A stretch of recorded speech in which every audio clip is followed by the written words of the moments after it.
put on a helmet. The first topic is public policy, and somehow the FDA shows up. Are there men that find hairy pussy attractive?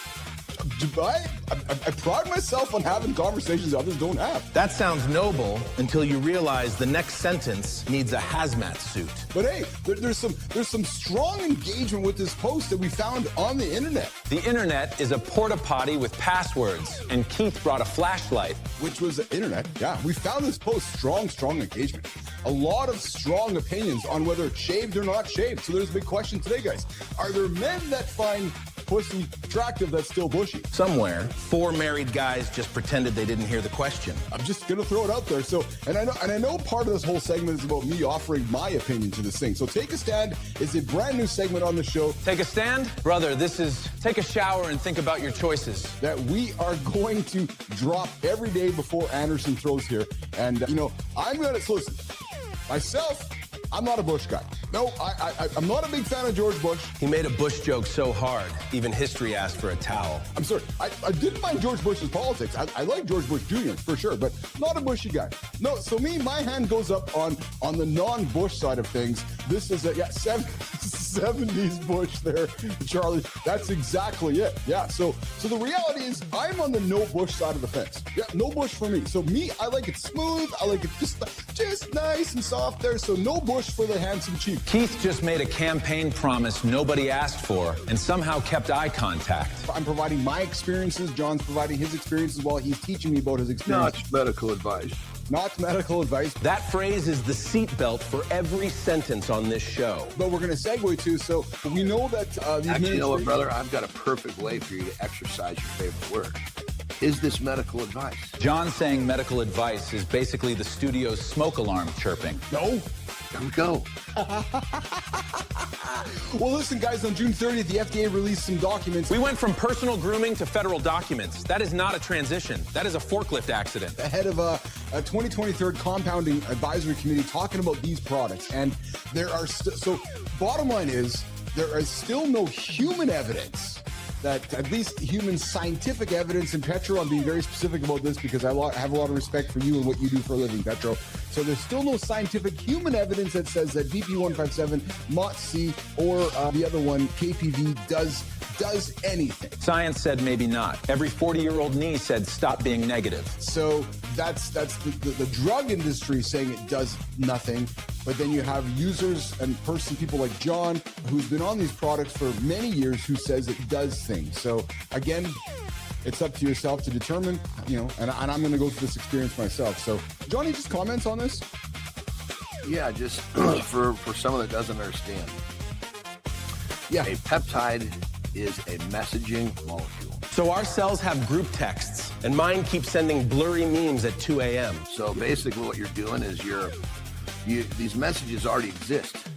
Yes. So you basically like the next one we're going to move for you is going to be the secretagogues, the tesamorelin, okay. CJ-stain, IPA. That's going to have you start off with Tessa and IPA side by side. Right? Okay. Yeah. So those two are going to the pituitary gland. Okay. They're saying, hey, you know, you've got this fucking signal or this message to release growth hormone. You're doing a piss poor job. Please step it up. That gland just got managed like a junior employee who forgot the client deck. Yeah. So from that being said, it's almost like the body reprogramming back to the concept is you're getting your body back to its original state of programming. Now, does it go all the way back? That's a question. But does the body handle things better when it's programmed properly? Well, it's like saying, does your computer handle its tasks when it's programmed properly? Of course it does. Yeah, absolutely. Well said. Well said. I'll tell you something else that I want to put on the table here too. That I want to work to add value around. So I sent you a text last night because I wanted to know if you're okay talking about this, and you said sure. Well, I know that I actually rarely shown. So when we see these mentor programs, these masterminds, they're actually not selling you anything special. They're just selling you what? Access. That is a mastermind. You buy access, then clap when someone reads your diary in business font. They're selling you a belief. Am I wrong, John? I guess. Yeah, absolutely. So I got something I was hoping to read to you that comes from one of my favorite articles that hits right on the head on this, on the belief. It's research done by David Lavari at Harvard Business School, and the paper was called "Tips from the Top." Yeah. Do the best performers, do they really give the best advice?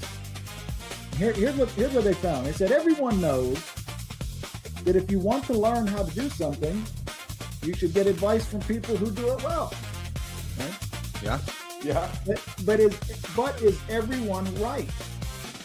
And then they say in a series and I'm proud with the perspective that I've gained over years, and I'm proud of all the wisdom that you can see in the gray on my face. But I want to carry it in a body that I can keep up with. And that is the real conversation that I want to have with you guys today. And listen, I know this is controversial to many. It's new. It's uncertain. People don't know much about it. And to me, the conversation is not about anti-aging. No, it's about strong aging. And to me, there's a difference. Because anti-aging sounds like we're running out of time. As a matter of fact, I got a lot of time left. But strong aging means that we are respecting it. It means we're paying attention, guys. It means we're asking better questions. As Anderson would have teased me, I spend a lot of time doing my research, asking my own questions whether I wanted to step into the world of peptides. And yesterday, I did. Watch the previous highlights if you like this kind of nonsense. Full show is up next. Hide the FDA.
There's a guy watching right now who did exactly what they told him to do. He got disciplined, got fit, got focused. Got the calendar, the routine, the standards. The whole damn operating system. And somehow, The better he got at running his life. the less it felt like his. Today in the lab, we're asking why disciplined men quietly hate their lives And how to get the freedom back without burning everything down. Good morning, nation. Good morning, good morning, good morning, good morning, good morning, good morning, and welcome back to Mornings in the Lab with Keith, Jon, and friends. Your live morning show for real talk, motivating content, and big conversations. We got Jimmy on the buttons, we got Kai on the buttons, and of course, we got our very own producer, Neiman, out there making sure the words sound as good as I look this morning. We got Dwayne and Rico doing the fucking arm wrestle for who's going to own the baby boomer token. He is toothless and proud. His name, Matt Roof. Dr. John's the bullshit professor. Kai's the shit professor. Brianna, you're always teaching me, man, every single Tuesday. Nation, you will not find this kind of knowledge anywhere on the planet to start your day other than Mornings in the Lab with Keith, Jon, and friends.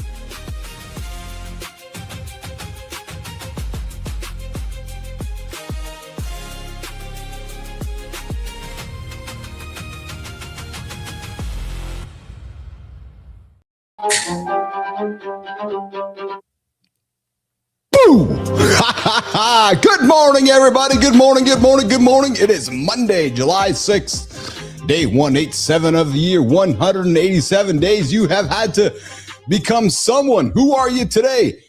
And if you've been hitting snooze, yeah, that's 28 hours and 3 minutes of your life. Boom, boom, gone. Good morning, Jess.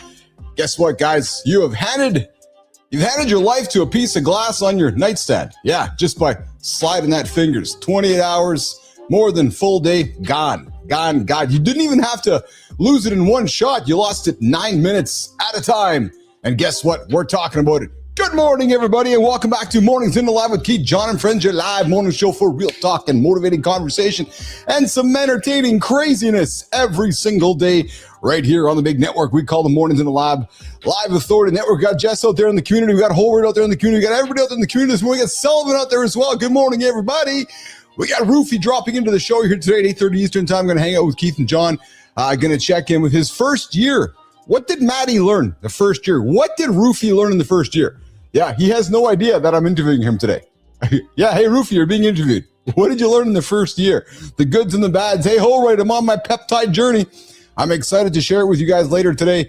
We're going to have some conversation with Keith and Johnny. I don't know if we're going to get into the official Peptide Desk today. Maybe we will, but I'm certainly going to share my journey on Tessa, IPA, Glow, as well as Retta. 4 days in, having some good success so far, I think. All right, last week, guys, Monday we got into what happens when a smart man talks himself out of the best decade. Tuesday, Brianna came in. We hang out with Brianna. And we hang out with her partner, Dom. Absolutely. Wednesday, we got into the career regret after 47. Thursday, we talked paycheck identity. And Friday, we hung out with our very own Dr. Patricelli. We talked about the $25,000 lie. Yes, we talked about why. Hey, good morning, everybody. Trickling into the lab this morning. I see you guys out there in the community. We had a big show last week. On the Friday episode with Petra, we talked about mentors selling permission and calling it wisdom. Yes, the scam that is the coaching industry. And we had that big conversation with myself, Jon, and Jon on Friday. Guys, coming up today, a bunch of fun stuff. We got trending topics. We got current events. We got Curiosity Cash. We got some words of wisdom and everything else. But hey, the Rico Minute is over. Jimmy, it's time to get the morning loop on the roll because guess what, nation? The morning loop, it starts. Whoop, whoop. All right, yeah. Right now. Good morning, nation. Last weekend broke my brain. Sterling sang, and Preston turned Friday into a therapy coupon. I laughed, then felt things. I hate when this show makes me emotionally responsible. Hold up. Chief is mowing like he owes the lawn an apology. That man predicts R2-D2 and social media futures.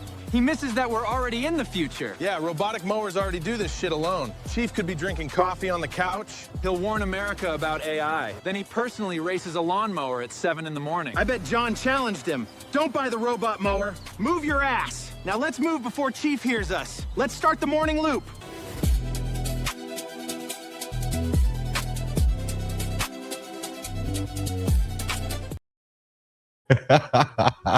Yeah, so I cut the grass this weekend. It seems like that's what I do every weekend around here, cut the grass. And good to see Frankie and Tommy wandering around the yard. I did not see them there. What are you guys doing in my yard? Yeah, what are you guys doing in my yard questioning my abilities to cut the grass? What the is that? All right, good times with Jimmy. Jimmy on the buttons, making some creative fun here, guys. We're pushing the limits on Google Veo and all the tools available to us. I'll tell you guys, though, this morning, I know the team was quite frustrated because the tools weren't working. Yes. And no, I'm not talking about you, mister. You know who you are. And I know those who know me know who I'm talking about. Yes, we're not talking about you, Mr. Tool. No, not at all, actually. So to those of you that are working on Google Veo this morning, you might be frustrated. All right. Hey, so, man, I just got to put this one on the table first thing. What is up with the dude who runs the country who's like saying, hey, I don't like that guy with the red card, yellow card, so we want to have him back into the sport. So I'm not going to pretend I'm talking like I'm an expert in World Cup soccer stuff, but I did hear that some guy got flagged with a red card, and the El Presidente made a phone call, and because of the phone call, the guy was reinstated. Dude, is that not power or what? Holy shit! Could you imagine just calling like I don't know, like the commissioner of the NFL or the commissioner of the MLB or NHL, say, hey, this guy, I don't like this guy's penalty. Yeah. And we think he should play. Yeah. So I think you should put him back in the lineup. Yeah. And just like that, the guy's back in the lineup just because the president calls. Talk about pushing buttons, crossing lines, ethics. What ethics? Who knows what ethics? Yeah, Sullivan, cut the grass old school. Another household labor increases testosterone like back in the 30s, 40s, and 50s. That's it, my brother. Yes, Orange Man does not have a fetish for gangster activity. It's funny, Sullivan. It's just funny, man. You know, can you just... hey, so why is that guy got a penalty? I don't know why. Let's make a phone call to reinstate him. Like, could you imagine the dude who runs World Cup who's like, okay, I guess we're gonna reinstate him. So sure enough, they just reinstate the guy. Yeah, just like that. Just it's like the penalty never ever happened. I don't know, man. I don't know. All right, so that's that's craziness. Okay, so listen, we got a trending topic this morning as well, but we don't have an opener. Let me tell you why we don't have an opener. Because the tools we use were being a tool this morning. And I got to the desk this morning with my coffee, and Jimmy was just miserable. He's like, dude, the tools we use, like Google Veil, aren't working. I'm like, all right, well, there you go. So we did have a trending topic today, and it's about Neymar. Yeah, the guy named Neymar. Neymar at 34, still the prince, never the king. The guy played 15 to 31 possible games this season. He left Saudi money to come home to Santos, and this is not a soccer breakdown, guys. This is a mere every man past 40 has a Neymar year coming. The year the store you were sold stops, matching the story you're living. And man, I relate to this as I was kind of going through my comeback journey, actually. You know, leaving ICUC, wandering back into the world, meeting Neiman, wondering who the hell I was, where I was. So when I saw this story, we were kind of setting up the show today. It seemed kind of, I don't know. Reminiscence, your aging ego exits, the quiet grace of a man who keeps showing up even when the crown he was promised isn't coming. Well, unless you're doing bad stuff and you want the president to help you get out of stores. All right, Jimmy, did we? I don't remember if I set up a pick a side today. I'm gonna check us out. Pick a side today. Yes, we do. I got to pick a side here today, guys. Last week on Friday we had pick a side, shaved or not shaved. And I do not have a setup for this one today because we were too busy working on the big show this week, the tie-in with myself and John Kiesel. We're launching the Roofing Authority Network. Holroyd says, I have not been a fan of Gemini Veil and Flow lately. I'm thinking of switching to something else. Well, I got to tell you, Holroyd, I know that, so listen, it's a massive part of our tool set. I know there's been some frustration. I was reading some stuff with the Google gang, and they admit that there's some challenges happening behind the scenes they're working on fixing. I got to think the size of Google, that's only going to get better. I know that we spend a lot of time and money on Higgsfield as well. Holroyd, are you in Higgsfield? I know Higgsfield's a good tool for us. We try to use that as much as possible, but it has been nothing but a frustrating experience. I guarantee it. All right, I got to pick a side. Pick a side, pick a side, pick a side. All right, guys, here's the pick a side today. Who speaks for men? Should there be a government minister for men and boys, either in Canada, United States, just generally? Because listen, suicide, one of the leading killers of men under 50 in basically Western nations, Canada, UK, US, our broadcast audience. And some are asking that, should there be a minister, somebody a government, not somebody, but a department that really can spend time on research, on education, on conversations that help men kind of sort out, life, to maybe prevent suicides, to prevent some of these challenges that men are having. Because we don't talk, guys. And I would say to you that's it's been a big reason for this show. Hey, Hobart, we'd love to have you check out Higgsfield. And if, hey, Neiman, do we have like, I'm wondering, I'm just thinking out loud here, guys. Do we have like a free or like a affiliate type link we can send to Holroyd? If we do, Jimmy, Neiman, make a note. If there's something we can do with Holroyd, let's get Holroyd into Higgsfield. I don't know if there is. I'm just thinking out loud here on the spot that if there's something we can give to Holroyd for being such a great supporter of the show here, if there's, I don't know if there's free usage or there's some kind of affiliate link or I don't know, Neiman, but if there is, let's make sure we get it to, let's wait. We got Neiman jumping in here saying, I'm so quick to changing, so close to changing allegiance to Higgsfield. Well, hey, if that's what we got to do, that's what we got to do because we got to produce it. We got to produce the content. Good morning, Roofy. Good morning, Roofy. I know you're joining us here in a few minutes. Hey, Roofy, the big question we're throwing at today was, what did you learn in the last year? Yeah, what were some of the big learnings you learned in the last year? But today, the question, the pick a side question this morning is this. Should there be a government minister for men and boys? All right, I'm going to go first. No. They're like, what? Billis is like, no, there shouldn't be a no, because fuck, man, government has their nose everywhere. Like, I have to, listen, I don't mind government. I don't mind rules. I don't mind, I like, I do like having somewhat of a normal society. But dude, do we got to have a fucking minister for everything? Gotta just let us private people start these conversations. Let private drive the conversations. I'm the fucking government minister for men's and boys.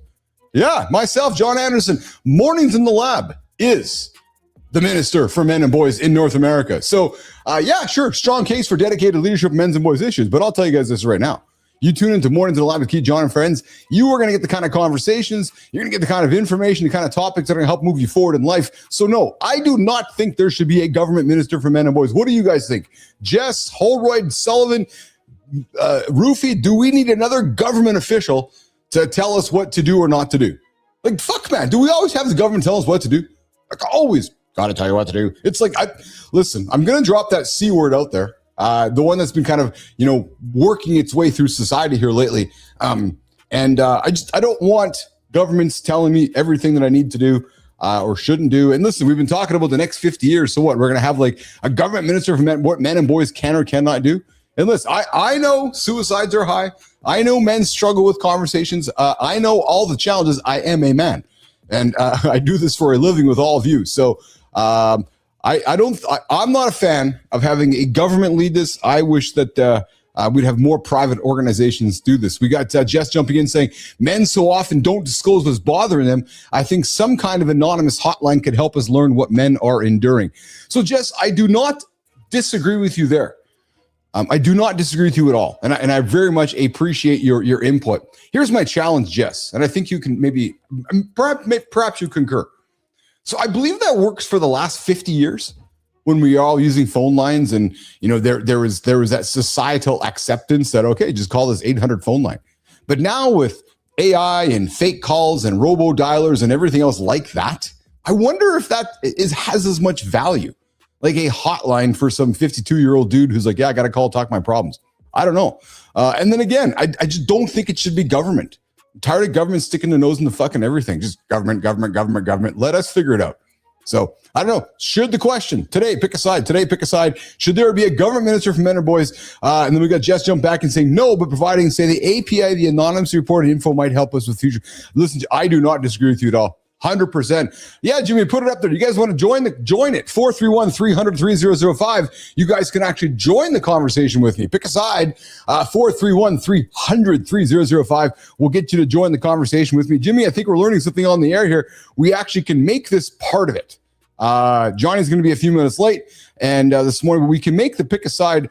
We will resume with our phone call-in segment there. So those of you, not today, because I'm not ready for it today. Well, I guess if it happened, it happened. But we'd love to hear your point of view. We're going to do this pick a side here try to get to it on a daily basis. And should there be a government minister for men or boys? 431-300-3005. Send me a text, leave me a voicemail, or give me a quick phone call. All right. Hey, good morning, everybody. My name is Keith Billis. I am the handsome chief. Yes, you get up and get up. We get up and get after it live, 8 o'clock Eastern time, right here on the Mornings in the Lab Network. Roofy opens it up. He starts the network. He launches the network. He gets on the rocket ship and goes boom, 7:30. He gets up with some kind conversation to help you guys get your day started. And then he flows right into us. He's going to be joining us here in about 15 minutes over on the big show we call Mornings in the Lab. Of course, coming up later this week, Thursday. Yes, Thursday, July 9th. We got a brand new show dropping on the network as part of the Roofing Authority Network. Yes, sirree, baby. We got a show called The Tie-In with John Kiesel and myself. That's going to drop this Thursday. I invite you guys to check it out. It is going to be a show. Hey, Holroyd, it's going to be a show the roofing industry has no idea that it is coming, because we are going to lead with entertaining, informing content that's going to blow everyone's mind away. All right, let's get into the conversation desk. Jimmy, woo, baby. All right, listen, I got something for you guys. AI, now, the number one reason American companies are cutting jobs. Yeah, cutting jobs. Before we get to that, though, Neiman comes back. Hold right, here's up, brother. No affiliate program in the traditional sense for Higgsfield team.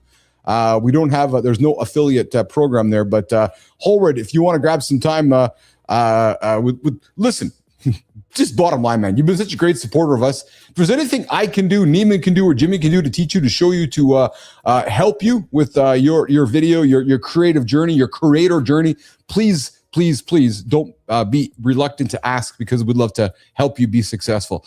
All right, so listen, guys. Yeah, no opener for this one, but AI. Now, the number one reason American companies are cutting jobs, man, 102,000 jobs attributed to AI in 2026. So on average, it's about 28,000 jobs per month, with AI adoption rates in those industries running the fastest. JP Morgan, Citigroup, Goldman Sachs execs have all stated that AI is going to eliminate some roles. So since AI emerged as a layoff factor in 2023, it's been referenced at about 174,000 total job cut announcements, man. So it is not, it's not ending. Jimmy, that's not the right title there, Jimmy. It's the fact. Here's what I find fascinating about this, though, is that the pragmatist looks at this conversation that this is it's like a tool cycle, like every tool cycle. You know, we went from good morning, Rico. Good morning, Rico. Good morning. Hold on. Nation, I got to pause the show for a second. So Rico a couple weeks ago gives me hell for having too long of an opener. And I listened, because I'm a listener. I'm like, yeah, he's right. The opener's taking a little bit too long to get into it. So I make some modifications to the show for Rico. I call it now the Rico opener. It's like bang, bang, bang. And the guy shows up 18 minutes into the show. Rico, what are you doing, man? I changed my whole show for Rico, 402-17B, and the guy shows up 18. Jimmy, well, what's going on? I don't even know, man. Rico, welcome to the show. I'm glad to have you here this morning. You are a great participant, always on the show with us. We got Holred.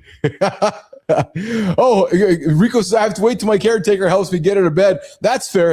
Maybe we can help you with getting you that something closer to your bed to help the show go on there for you. But Rico, always appreciate you hanging out with us. I appreciate the recommendation. Google has not been producing images and videos I've been happy with recently, so I'll give Higgsfield a look.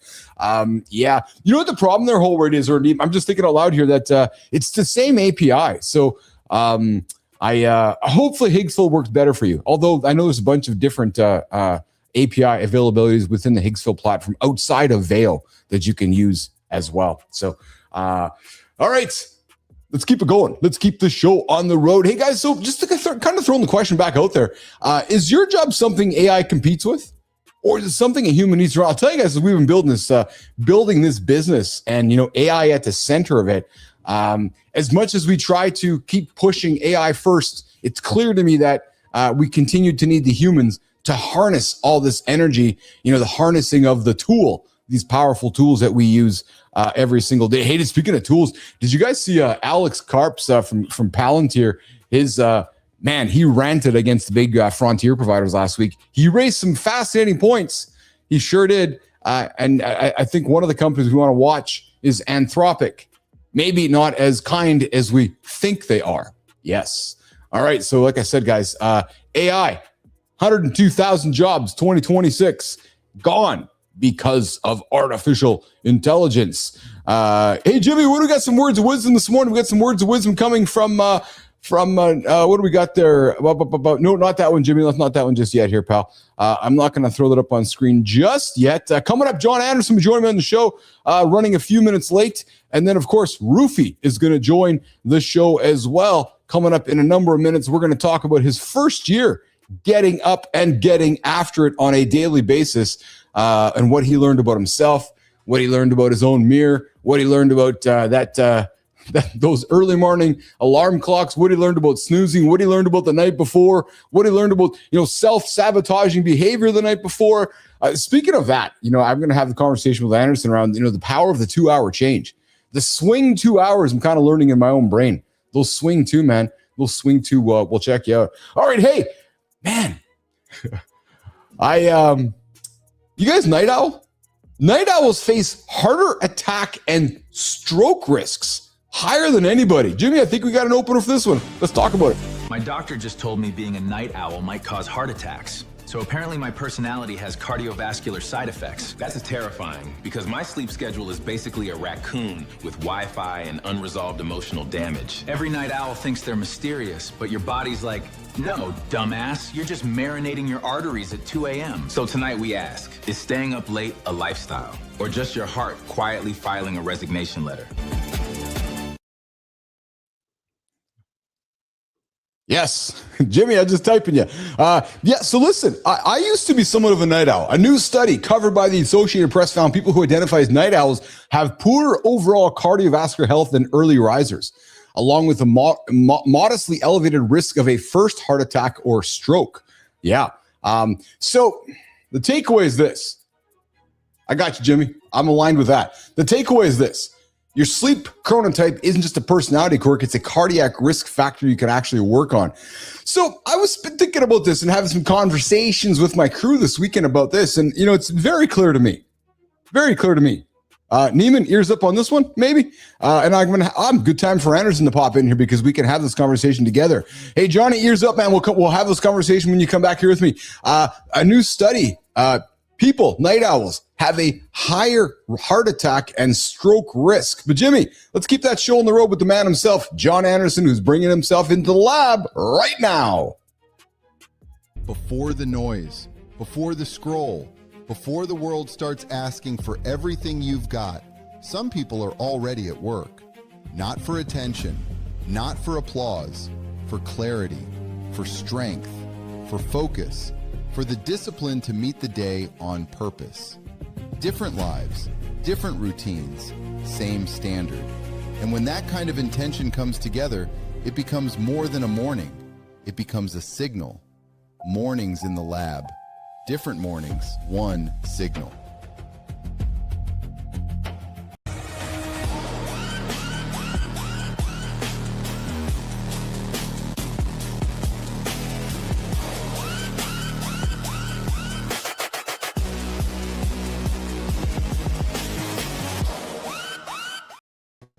Brother.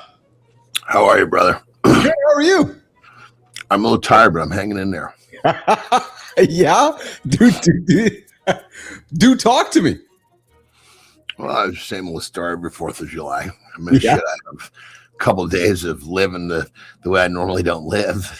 You know what? It's funny, brother. I fucking knew it. I'm not saying that negatively. I'm just saying I figured today because I know you had an active weekend with family.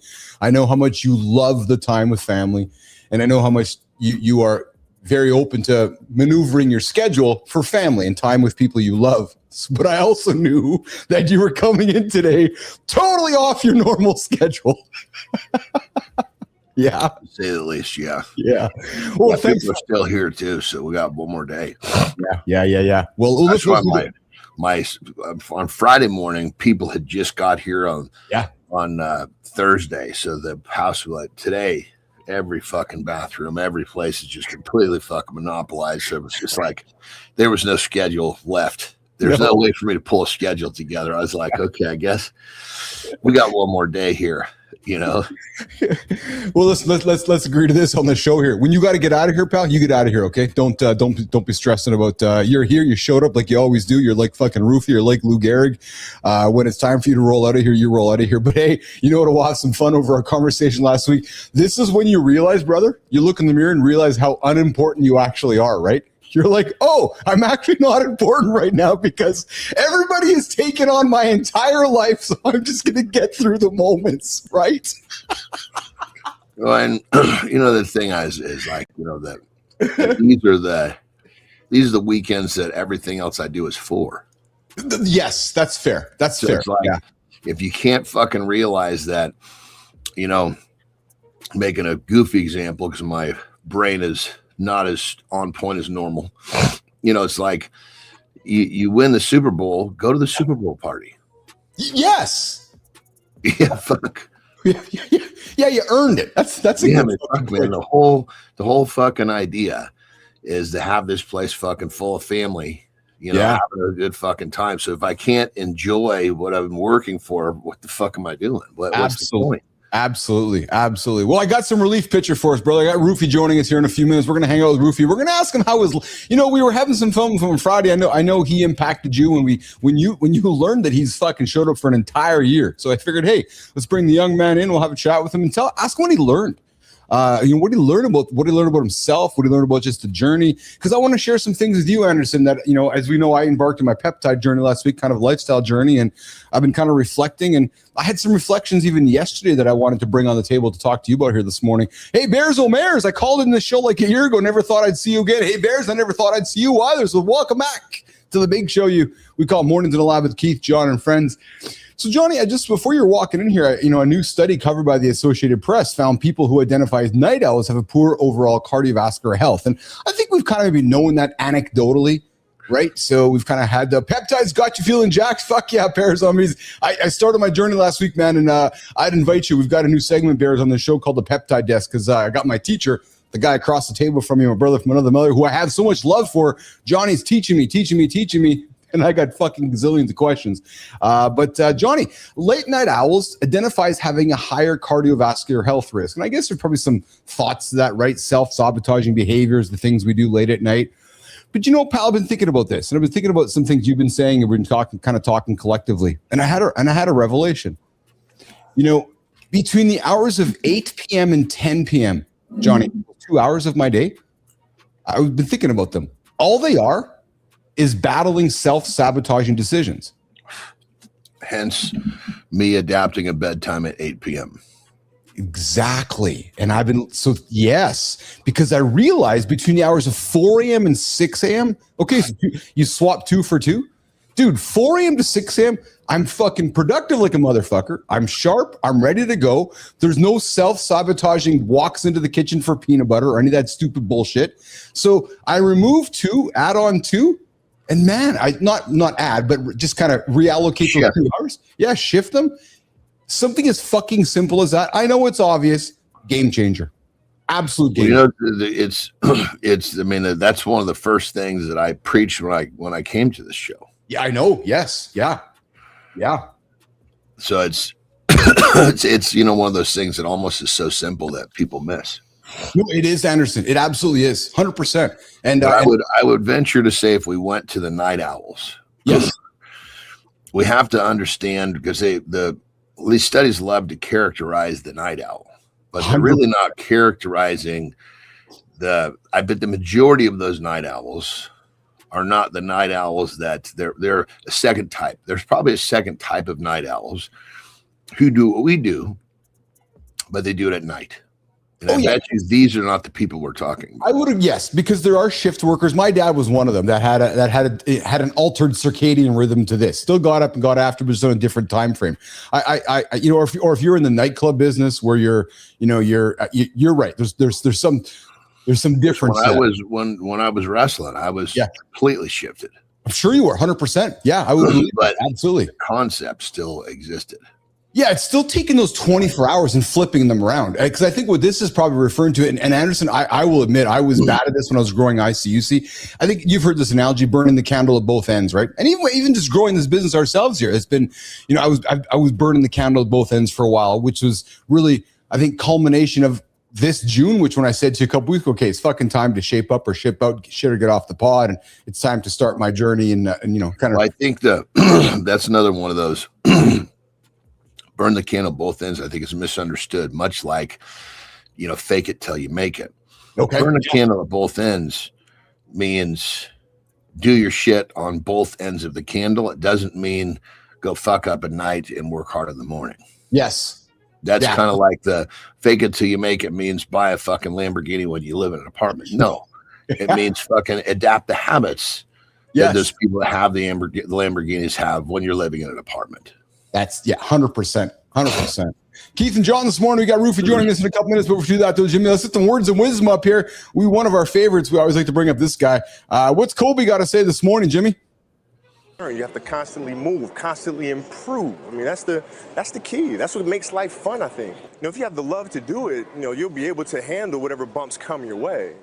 Yeah, that's it. To grow, you have to constantly learn, move, and improve. Some of these things are so obvious, but I this show is all about creating awareness and intention. And sometimes you just got to have a good reminder for some of the greats out there. You got to get up and move. To grow, you have to constantly learn to move and improve, just like I have been with my journey starting last week, brother. 4 days into this thing now, man. Yeah, I mean, at this point, in essence, you shouldn't, the way that I've got you set up, you shouldn't really be feeling anything. What you should be feeling is that there's no issues. That's exactly it. Yeah, that's exactly where we should be. That's exactly it. Yeah. I would say to you that, so not feeling anything, but I'm starting to wonder in my mind if, the Retta is starting to have some impacts, whether that's placebo, whether it's real. I find myself step 2 is where you'll probably start to feel it. I would say halfway to the end of step 2. Okay. I also will admit to you, being a fucking tool, that I've been working harder at getting my little. So the units, the 10, like they're the 10 units. I recognize that sometimes my 5 might be a 7, or my 5 might be a 6, or like I think I sometimes am giving myself a little more than I'm probably, and but keep in mind that's exactly why I'm giving you the instructions that I've given you, because it's very easy to make a little mistake. A little mistake that's something powerful can make a big difference. But you want those mistakes to play into your favor, not against you. I can see that 100%. Yeah. But you probably like this time next week, I would imagine you start to go, boy, my shoulders or my wrists or my knees or something doesn't feel like it used to. That's what you'll start to notice in terms of the glow. In terms of the Retta, you'll probably just go, well, that was weird. I really didn't think about having that cookie that was on the counter. Well, so I got to be honest, it's kind of started happening, and I don't know if that's real. Okay. Well, there we go. It's very, very subtle, but also pretty soon it'll just be like, the fuck was I thinking before? Well, so yesterday it was 3:00. My alarm went off to eat, and then I was in the middle of something, and I said, okay, I'll eat in a second, and I kept doing it, and then 3:28 happened. I was like, holy fuck, I forgot to eat. Walked into the kitchen and ate. So I can see how, because my body didn't tell me to eat. Like it actually didn't say, because I know Johnny 3-4 o'clock, because I'm up so early, my body's saying it's time to eat. Well, yesterday, because I've been so focused on getting good nutrition here, and yesterday my body was like, didn't tell me that. And I'm like, oh right, I gotta go eat.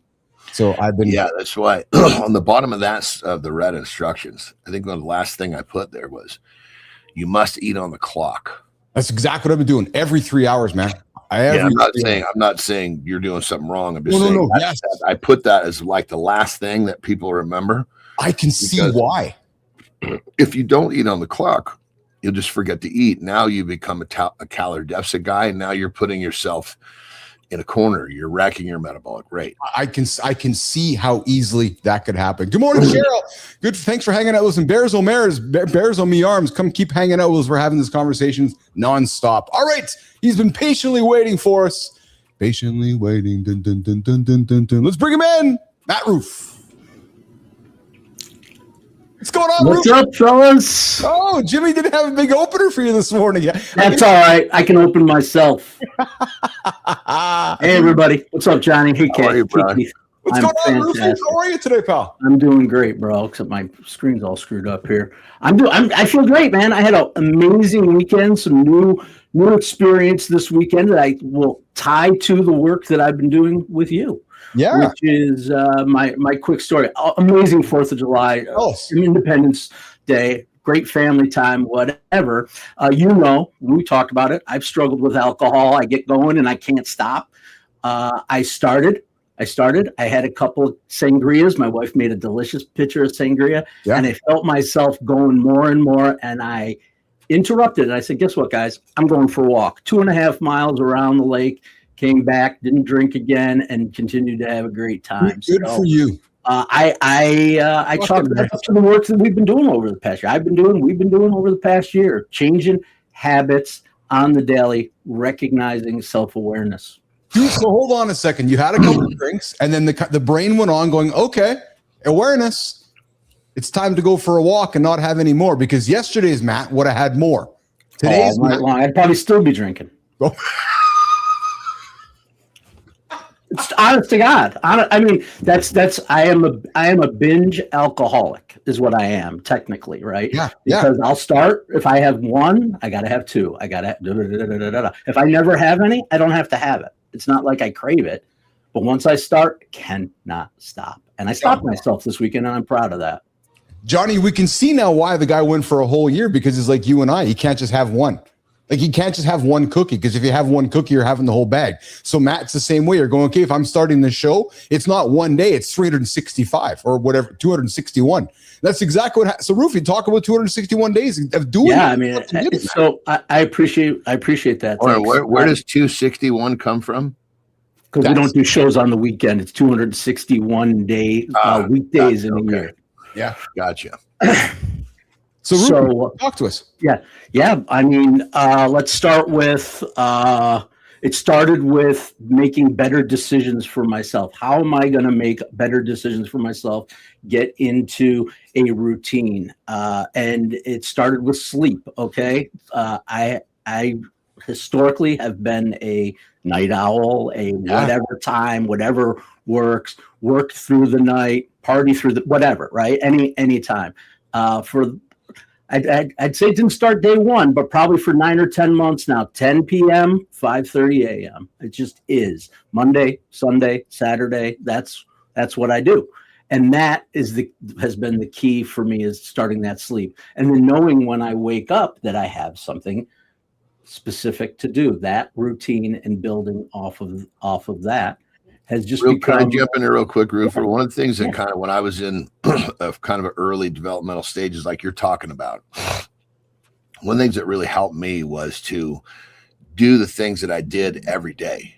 Because when it was the separator, like Monday through Friday, like we don't do this, but I still get up and I still make content every single day. And so I'm not sure if you do that or not, but I know for me, that was a huge difference, knowing that every day is productive, not just Monday through Friday, because it still created for me that loop of, okay, well, these are 2 days where I'm used to fucking up and I'm not being productive, and not being productive was to me the basically the gate opening. Yeah, I appreciate that. Absolutely. And I do 7 days a week. My sleep schedule is the same. 5:30 a.m. It's become routine, and that's the exciting, the excitement in the routine. Wake up 5:30, feed the cats, get my coffee, start looking at content, whatever I'm doing for the day, and it just gets my day started. And now I've leveraged that into the next level, which is after my show, except for today, because Keith invited me here, straight out. My sneakers are on, 2.5, 3 miles on the road, just walking, clearing my head. And that's the habit stack that I've built. Yeah. That's good, brother. You know, in the beginning, I was a huge walker in the morning too, because it was like that. Something about the fresh air, and it was like my brain dropped into this highly productive mode. And it was at that point I was in. But without getting my brain in that productive mode, and the walk for me was, I did a lot of dreaming out there, if that makes sense. Absolutely. Yes. Absolutely. I mean, inside your head, I definitely find that to be a creative, or I have aha moments while I'm walking and not even actively thinking about something. I'm chugging up a hill, sucking wind, and I'm like, oh, something just releases in there, right? So that's been a huge, huge change for me. And it all started with sleep and having something to do first thing in the morning, my show, which started off as my show. Now I call it our show because I'm building an actual community of people. Totally are. Every day, Mike Sullivan and Jess and Cheryl and Keith. I mean, just people just show up. My mother has not missed a single episode, which is ridiculous, but it's the same. I'm now doing it for others as much as for myself, if not more. Well, so that's crazy, brother. Sorry, Keith. Yeah, go ahead. Awesome with everything, brother. We're celebrating year 1, correct? Yeah. Imagine just thinking in year 2, it will double. I think it'll triple. I think I am reaching a point. It's taken me a year. I think I have reached a point where this momentum is going to lead. Well, what I was getting at is if you do the doubling concept, it really turned out to be. Yeah. Absolutely. By the 3rd and the 4th and the 5th, it's like I don't even know if compounding does the word justice. And what I'm loving about it too, and you know, Matt, receive this with love, please. Like I don't want to hear those like I knew this because that's going to come out that way, but I knew like I was so excited to get this year under your belt because I was watching you on your journey. You know some of the private conversations we have, and I was like, dude, and I was encouraging you, and I was like, you're the story for others, and I could tell some days they were harder than others, and then you look back now, and you're like, fuck yeah, because this was for me personally, Roofy. This was all about your personal journey because I could see I'll use the word the struggles, like it's just the struggles, right? The same ones that I had and the same ones that Anderson have had and the same ones that many fucking men that listen to our show have. And the fact that you went out there and you're like, okay, this is a struggle. Again, I'll never forget that one morning when you talked and I was like, okay, the guy fucking showed up. Holy shit. Yeah, that was over a year ago. That was my last real binge. I remember. But I showed up and I cried my way through my episode and I felt terrible shame. But I haven't done it again. So maybe that was the learning. And then I remember when I met with Anderson, after he was on that show with me and Marty, and we talked, Johnny, and I was talking to you, I was trying to understand where you were coming from. And I said, do you want to do a segment once a week? And you're like, I operate better when I do things regularly. I remember very clearly you said, I operate best when I do something in a very regular routine. And I was still getting to know you and learn what that meant. And you're like, yeah, like, I'm like, okay, does that mean I'll see you on Monday? Yeah, I'll be there on Monday. Well, 7,000 years later, the guy's still here with me. And I love that because I learned that. You're like, no, I operate better in a regular routine. You don't find a lot of people like that, Anderson, which is pretty cool. So, and I also saw this from back in that moment. Yeah. Of course, I'm evaluating my options very selfishly. Yeah, well, sure you are. Yeah. Because I mean, what else would I be doing? For sure. I'd known you for 8 seconds. I mean, we did your regular podcast, we did a live show. Yeah.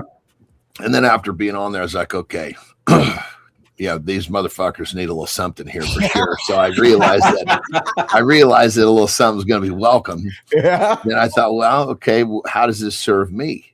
That's it. I thought, well, I could see that there was some, something in that little creaky mind of yours had some weird shit going on. You came from a background that I definitely, as an entrepreneur did what you did. I like to be around that. And then I thought, well, and I get to practice my stick every day. That's it. That's literally where I came from. And I remember. Yeah, I remember. I love it. Good morning, everybody. Hi, with Keith Jon and Maddie this morning. We're catching up with Roofy, his first year under his belt.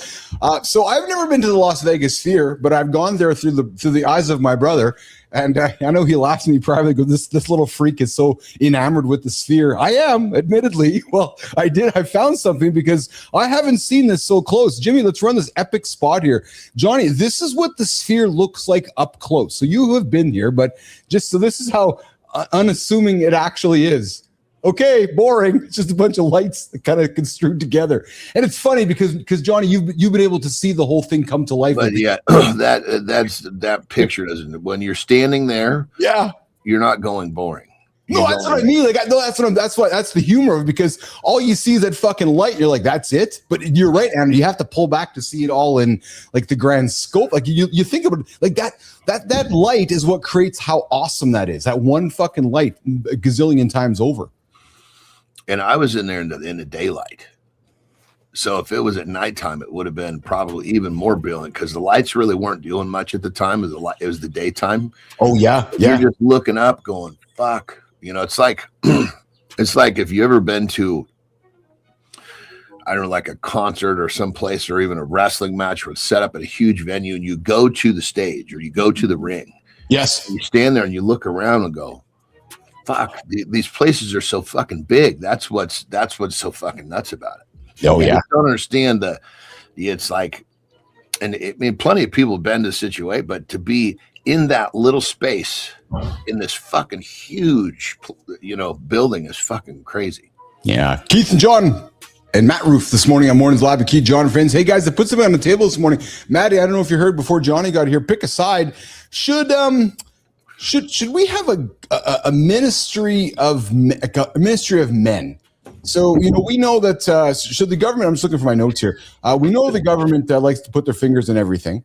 And there's some suggestion that we should have a minister of boys and men, so that men can get support for the tragedies that listen. Should there be a government minister for men and boys? There's a strong case for dedicated leadership of men's and boys issues. Suicide, one of the leading killers. Should we have a government office that gives a place for men to be educated on this? Rufy, starting with you. I would offer that there already are enough departments of whatevers, and I would also say, from my own work, because what I do every day is highlight organizations that are out there doing stuff like this. There's places like Stay for Life. That's an organization that a mother started after her child commits suicide. Heads Up, guys, Man Up. These are private organizations that are doing this exact mission. And I think they're the ones to do it. Well, there you go. There you go. Support, but what do you think, Anderson? Should is this a thing? Do you think? So you broke up with your question. Sorry, brother. Yeah, is this should there be a government minister for this kind of thing? So you know how RFK is like minister of the health. Should we have like a minister for men and boys, Anderson, to help men get their shit sorted out?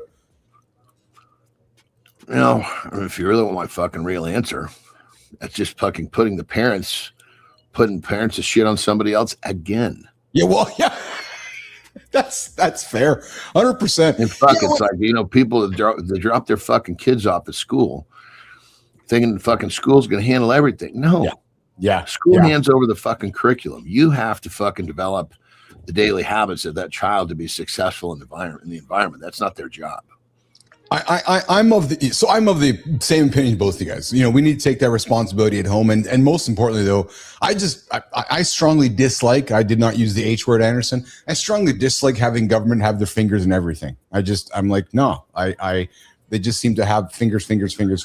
So I don't think there should be a government minister for this. Let us figure shit out.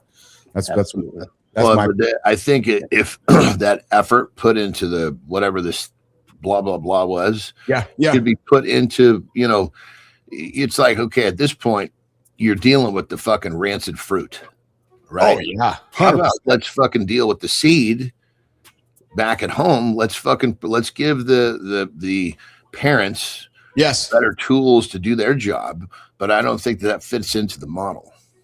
No, not at all. Not at all. I'd also offer that organizations, people who have had the experience, how do problems get solved? They get solved by the people who experience the problem, not by some bureaucratic government with a massive public administration. It's by the mother who lost her son. It's by the son who doesn't know whether he's going to be able to get up the next day. Those are the people that are going to solve the problems, not some bureaucrat, in my opinion. Speaking about government putting their fingers into things, Anderson, I expect you not to have heard about this, and this has been kind of breaking in the last 24 hours. It's fucking ridiculous. So imagine this.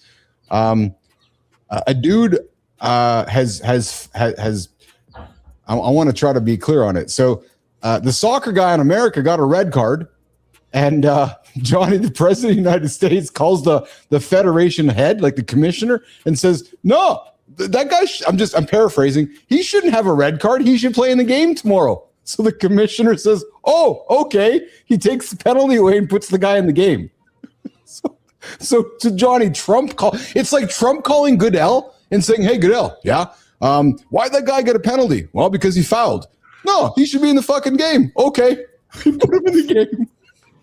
Well, I think the difference is these calls happen often. There's just very few that have the balls to actually be public with their call. Well, there's perhaps something to be said for that too, right? Yeah. I mean, if we think that this is the first time, you're fucking smoking crack. You know, you just got somebody ballsy enough to fucking say what they're doing. It's fucking hilarious.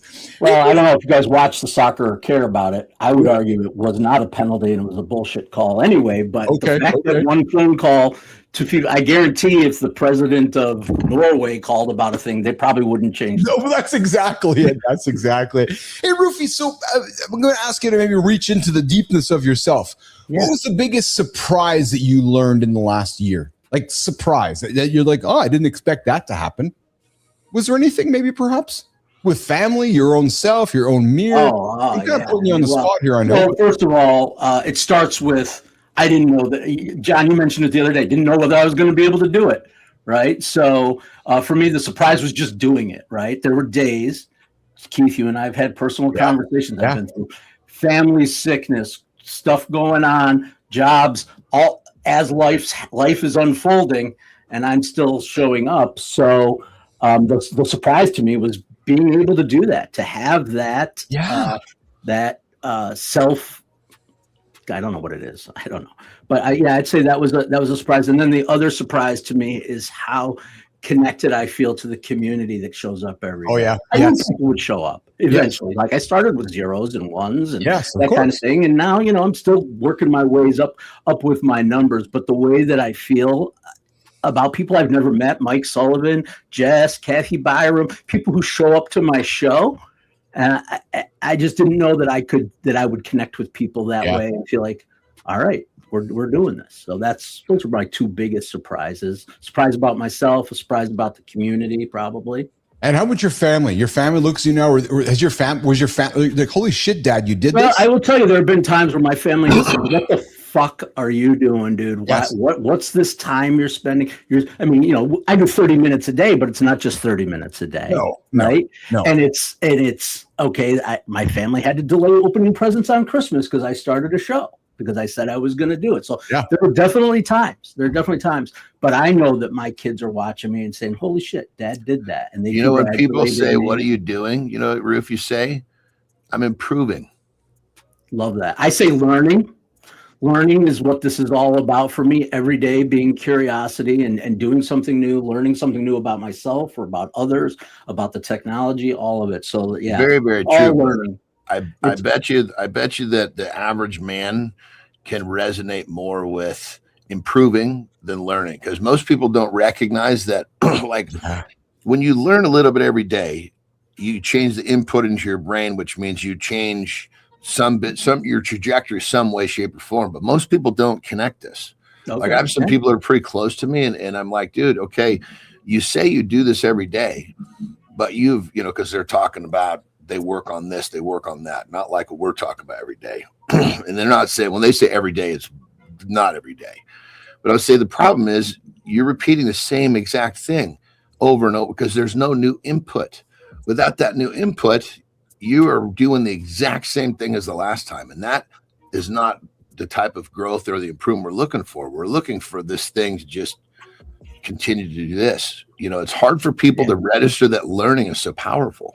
Yeah, I absolutely appreciate what you're saying, because part of the struggles has been for me at times when I feel like I'm just repeating, right? That's why I always challenge myself, try something new, add a new segment, add a new idea, bring something. Because at the times, you can watch my shows over the year. There was a time in the center section where I'm questioning what the hell I'm doing, because it's just like, okay, saying the same thing. But when I started, I keep saying it, I realized when I started realizing and connecting with the people on the other side of the screen and realizing it might not feel new to me or whatever, maybe they need that today, maybe they need to hear it again. That's when things started to really start to feel like flow to me. And I kept saying, I can do this. I'm doing this. I am doing this. Do you do something every morning to change your state mentally before you get on with blood flow? Yeah, I do. I do neck. I just sit in this very chair. I'll show you. I just do kind of stuff like this, just flapping my arms, just getting things moving for about the last 5 minutes. I always try to have my show and just do 5 minutes of getting a little bit of heart rate up or something. Not anything crazy. Like I said, I do kind of in the morning. What? So that's what Matt does before the show. That's what I do every day.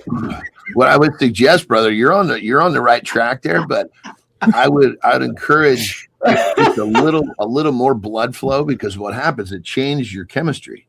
Okay. Yes. Now you enter your show with a different state, which then will give you a different outcome. I appreciate that. Absolutely. And you know what you might do, Rufy? So Charlie, good time, one of our regulars here on the show here, he has wonderful advice. His advice is always just start the morning, just rub one out. just rub one out. So, but hey, guys, check this out. All right, listen. LISNN. Floyd Mayweather, 30 watches, 30-day vacation. One of them, $8 million on his wrist for a Tuesday. That is not a flex. That is a lifestyle. So I got to ask, Puck, is that rich guy freedom? Or is that a man who cannot sit alone with himself for 30 days straight? Boss, take it. So, guys, there's some rumblings out there that Floyd's chasing maybe money problems. Well, there's a video of him rolling ahead with Rogan here. Like, check this out, man. The guy actually goes on a vacation with 30 watches, and one of them has it worth $18 million. And I know that's his brand, that's his shtick, and so forth. It's just it's funny to me because he apparently now he's in some financial challenges, but this would perhaps show you why. Because look at this guy's cash, man. I take 30. Like, that's John Anderson balling, man. That's just fucking taking it out there and doing it. The thing about it is from what I understand, I don't know. It's just what the lifestyle that he had was connected to fighting with regularity. Yes, so he was able to sustain that. This is the number one problem that people that earn high fucking have when that income dip falls away. They can't stop the spending. They've created a habit they're having a very difficult time letting go of, and from what I understand, that's what's happening to him. Yeah, well, and Johnny and Maddie, and I'll reveal. I had to go through that learning. I'm being serious. So I went through. I sold my company. Had a high paying career there for 10 years. I was collecting a wonderful paycheck. Had good savings in the account because I didn't touch the money I sold. And then I got that phone call. And they go, okay, you're not getting the check anymore. And then when the check ran out of the backyard, when the seed started running, I'm like, okay, I got to dip into savings. And then you're like, okay. Then Anderson, it becomes the reality check, which is okay. I guess it's you have to recognize that, because if you don't, Anderson, you're down to the fucking Floyd Mayweather thing. And I got nowhere near the Floyd Mayweather wealth, but it's just, Johnny, to your point, it's the perspective change, right? And if you don't recognize that, you're fucked, frankly. Yeah, you got to get the generator turned back on, but you got to get the generator turned on with something that you're not going to want to stop. That's right. That's the only way to get. I mean, realistically, if you got a high level of spending, you're making money with something that you do no matter what. Yep. And you can keep that income running. That's about the only way. I mean, Jesus Christ, is people that have when it drops off, they're in love with their lifestyle. Yes. Would they not be? Well, fuck, if you don't get the if the drain is hole is bigger than the fucking spout hole, you're in big trouble. Well, this is why, guys, this is why we can, I know, Maddie, you got a hard stop here, but this is why we can see young men or young women, athletes that are celebrities, make money quick young. And then, you wake up, you see them in the news 10 years later and they're broke or they're struggling. And because we're never taught. All of a sudden, here you go, Rufy, you're a multi-gazillionaire, go figure it out. You come from money finds its way back to the same people every time. Yes, yeah. I'll give it a shot if you want to give me something to start with. That's fine. I'll see if I can handle it. Good morning, everybody. Morning's Alive with Keith Jon and friends. We're hanging out with Rufy. He's going to head out of here. And Johnny, listen, brother, why don't we do this if you want? I would love to grab a few minutes with you on the top of the second hour here. Let's put the lifestyle tip away. Let's do a reset. And then can we grab a few minutes on some peptide conversation? I got some questions for you. And then let's get you the hell out of here so you can get some rest and go and regroup for the day with the family. So can we do that, brother? Does it work for you? Go. Okay, cool. So Roofy, brother, we're gonna catch up after show. Are you going for a walk now, pal? No, I actually have a call, but I'll probably go for my walk about 9:30. It's a little delayed today, but it still gets done. Before I go, I have to say this. Yeah. Looking you both in the eye and saying thank you. Thanks for the past year. You've been inspiring to me. It's been wonderful. I hope that someday I can achieve your greatness, but I am working on it and inspired and ready to go. So just thank you, and thank you to the entire crew behind Mornings in the Lab, because I know I do a lot of it myself, but I wouldn't be here without all of that. Roof, you're awesome. You know what? I want to take a second to correct you though. You know this, but sometimes we hit ourselves with it. Don't say I hope to have the greatness of us, because you already have your own greatness, brother. You do. There's a lot of dudes that have not, gazillion dudes have not done what you did. Seriously, brother. I appreciate that. You got your own greatness, pal. Lots of love, brother. Enjoy your day. We'll look forward to catching up with you later. Year 2, day 1. We're keeping going. That's it, man. All right. Take care, brother. See you guys. He's out of here. Jimmy, let's go reset hour 2, a quick reset, and then we'll come back and we'll just have some peptide chat with Anderson so we can cut him loose this morning on Mornings in the Lab with Keith, Jon, and friends.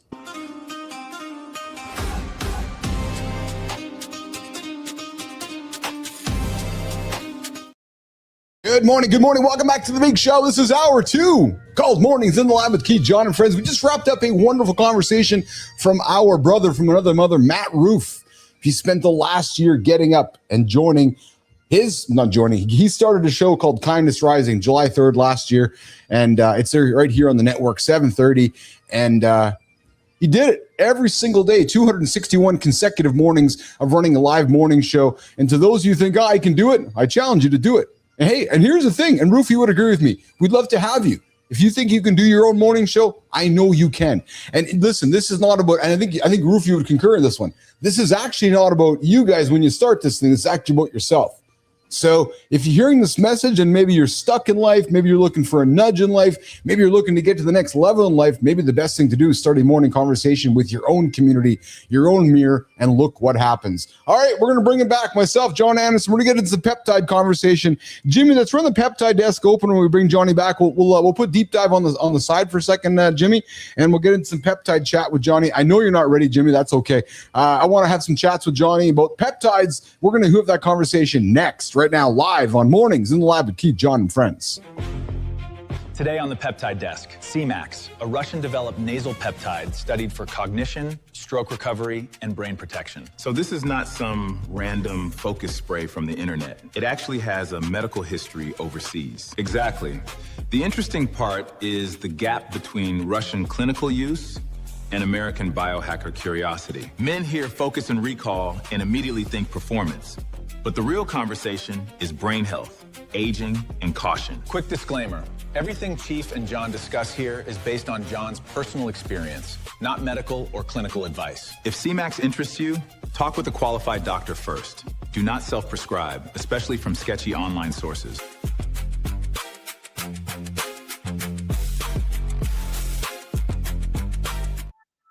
All right, so first of all, I have a confession to make, and Anderson's going to fucking laugh. Because I think as Anderson's got to know me for the last couple of years, he's really going to laugh.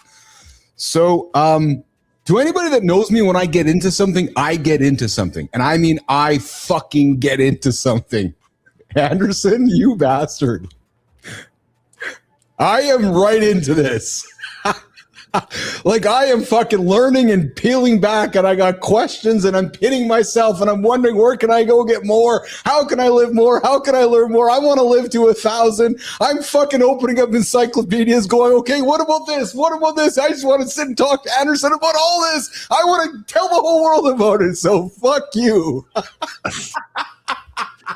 Dude, well, on that level, that's part of the challenge, is that curiosity gets going so big. Now you're left with trying to find the proper information. That's exactly it, which is why I think, if anything, I'm actually more passionate about this segment than ever, because I want to be an authority. I want to help find information that I want to learn and share it with others. And I'll say this, I was saying this to somebody on the weekend too. I know myself well enough that had I not known you, I'd be going, yeah, I want to learn about this peptide shit. I just got to find the guy. I got to find a guy. I got to find somebody who can be like my guy. Well, no, I fucking got one. I'm like, this is fucking perfect. So thank you. Thanks for introducing me to it. Thanks for having the conversation with me. Let's talk a little bit about C-Max today, Johnny. So a synthetic heptapeptide derived from ACTH. It's a Russian-developed nootropic, approved in Russia for stroke recovery, cognitive impairment, and optic nerve disorders. So that's a lot of big fucking words. Johnny, C-Max is not a stimulant. It's not Adderall.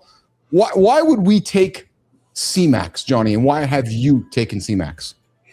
I think that's a great question. First you have to understand is the reason for taking any peptide is going to be different for everybody. And yes. I think that's even if you're talking about losing weight. Yes. Let's just say that's your motivation. Yes. Well, there's other things in there. Like for me, it wasn't really the losing weight. It was the massaging the addictive center of the brain that made it so appealing to me. Yes. With C-Max, it's the idea that it's the fertilizer helping my brain grow new connections. So maybe for other people with C-Max, it's because they had a stroke, or there's so many different. So it's like you have to understand that everybody's reasoning is going to be a little different, and based on that reasoning, let's just say that you want to get strong, right? That's a real general reason. Well, do you want to get strong for football, or do you want to get strong for powerlifting? Right. Okay. Very different outcomes of getting strong. So you really have to understand, a person has to understand their why enough. And then they got to find the person that can help them achieve their why. So I want to lean into, so C-Max is, we've talked nicotine, a nootropic. Johnny, remind me again, a nootropic is what again? Nootropic. Yes. Sorry. Yes. It's there's so many fucking different ways to pronunciate this shit. That's how I say it. Yeah. Thank you. C-Max is like it does help sharpen you up. It does help with recall. It's like, think of it like a sharpener to the brain, kind of like nicotine is a stimulant of the brain, but two different variations of promoting the brain to heighten, if you will. Okay. And it says the intranasal route matters. Is C-Max done intranasally, or is it done sub-Q as well? Both. Okay. Oh, interesting. Oh, yeah. The like I use both. The nasal spray is just much more user friendly. I would imagine. So is that would be the reason why then, right? Basically, because it's just put it up your nose and not. Yeah, I mean, it's for sure. I mean, it's like, for myself, I'll usually use the sub-Q during a time when I do my normal injections, but then any other time, bam, I can just grab that thing and get a couple of puffs on each side, and I'm good to go. Interesting. They puff. I don't know, snort, I guess, whatever the fuck it is. Yeah. I get it. But allegedly, my word, it will help with a clarity lift, like clarity in the brain. Would that be the best way for you to describe? Yeah, for sure. I mean, it's going to help. It's going to help with recall. It's going to help, but keep in mind, it's not like I take it and I'll go, oh my goodness, this is great. Sometimes you get a little bit of that. Okay. Again, like myself, my thing with is dihexa, which is another nootropic. Okay. Right? That one actually helps the brain lay down new neural pathways. It's got other benefits too, but that's what I focus on. Okay. Then C-Max actually is what helps those new pathways grow, if you will, or take, right? And so those two for me made me, the outcome for me was walking in. I don't remember the last time I walked into a room, forgot why I was there. When months ago, it was fucking happening too much. And then it happened where I would forget what I go into and forget, go back to the original room. Usually I would say, oh, fuck, that's what it was. And I'd go back to do what I was supposed to do.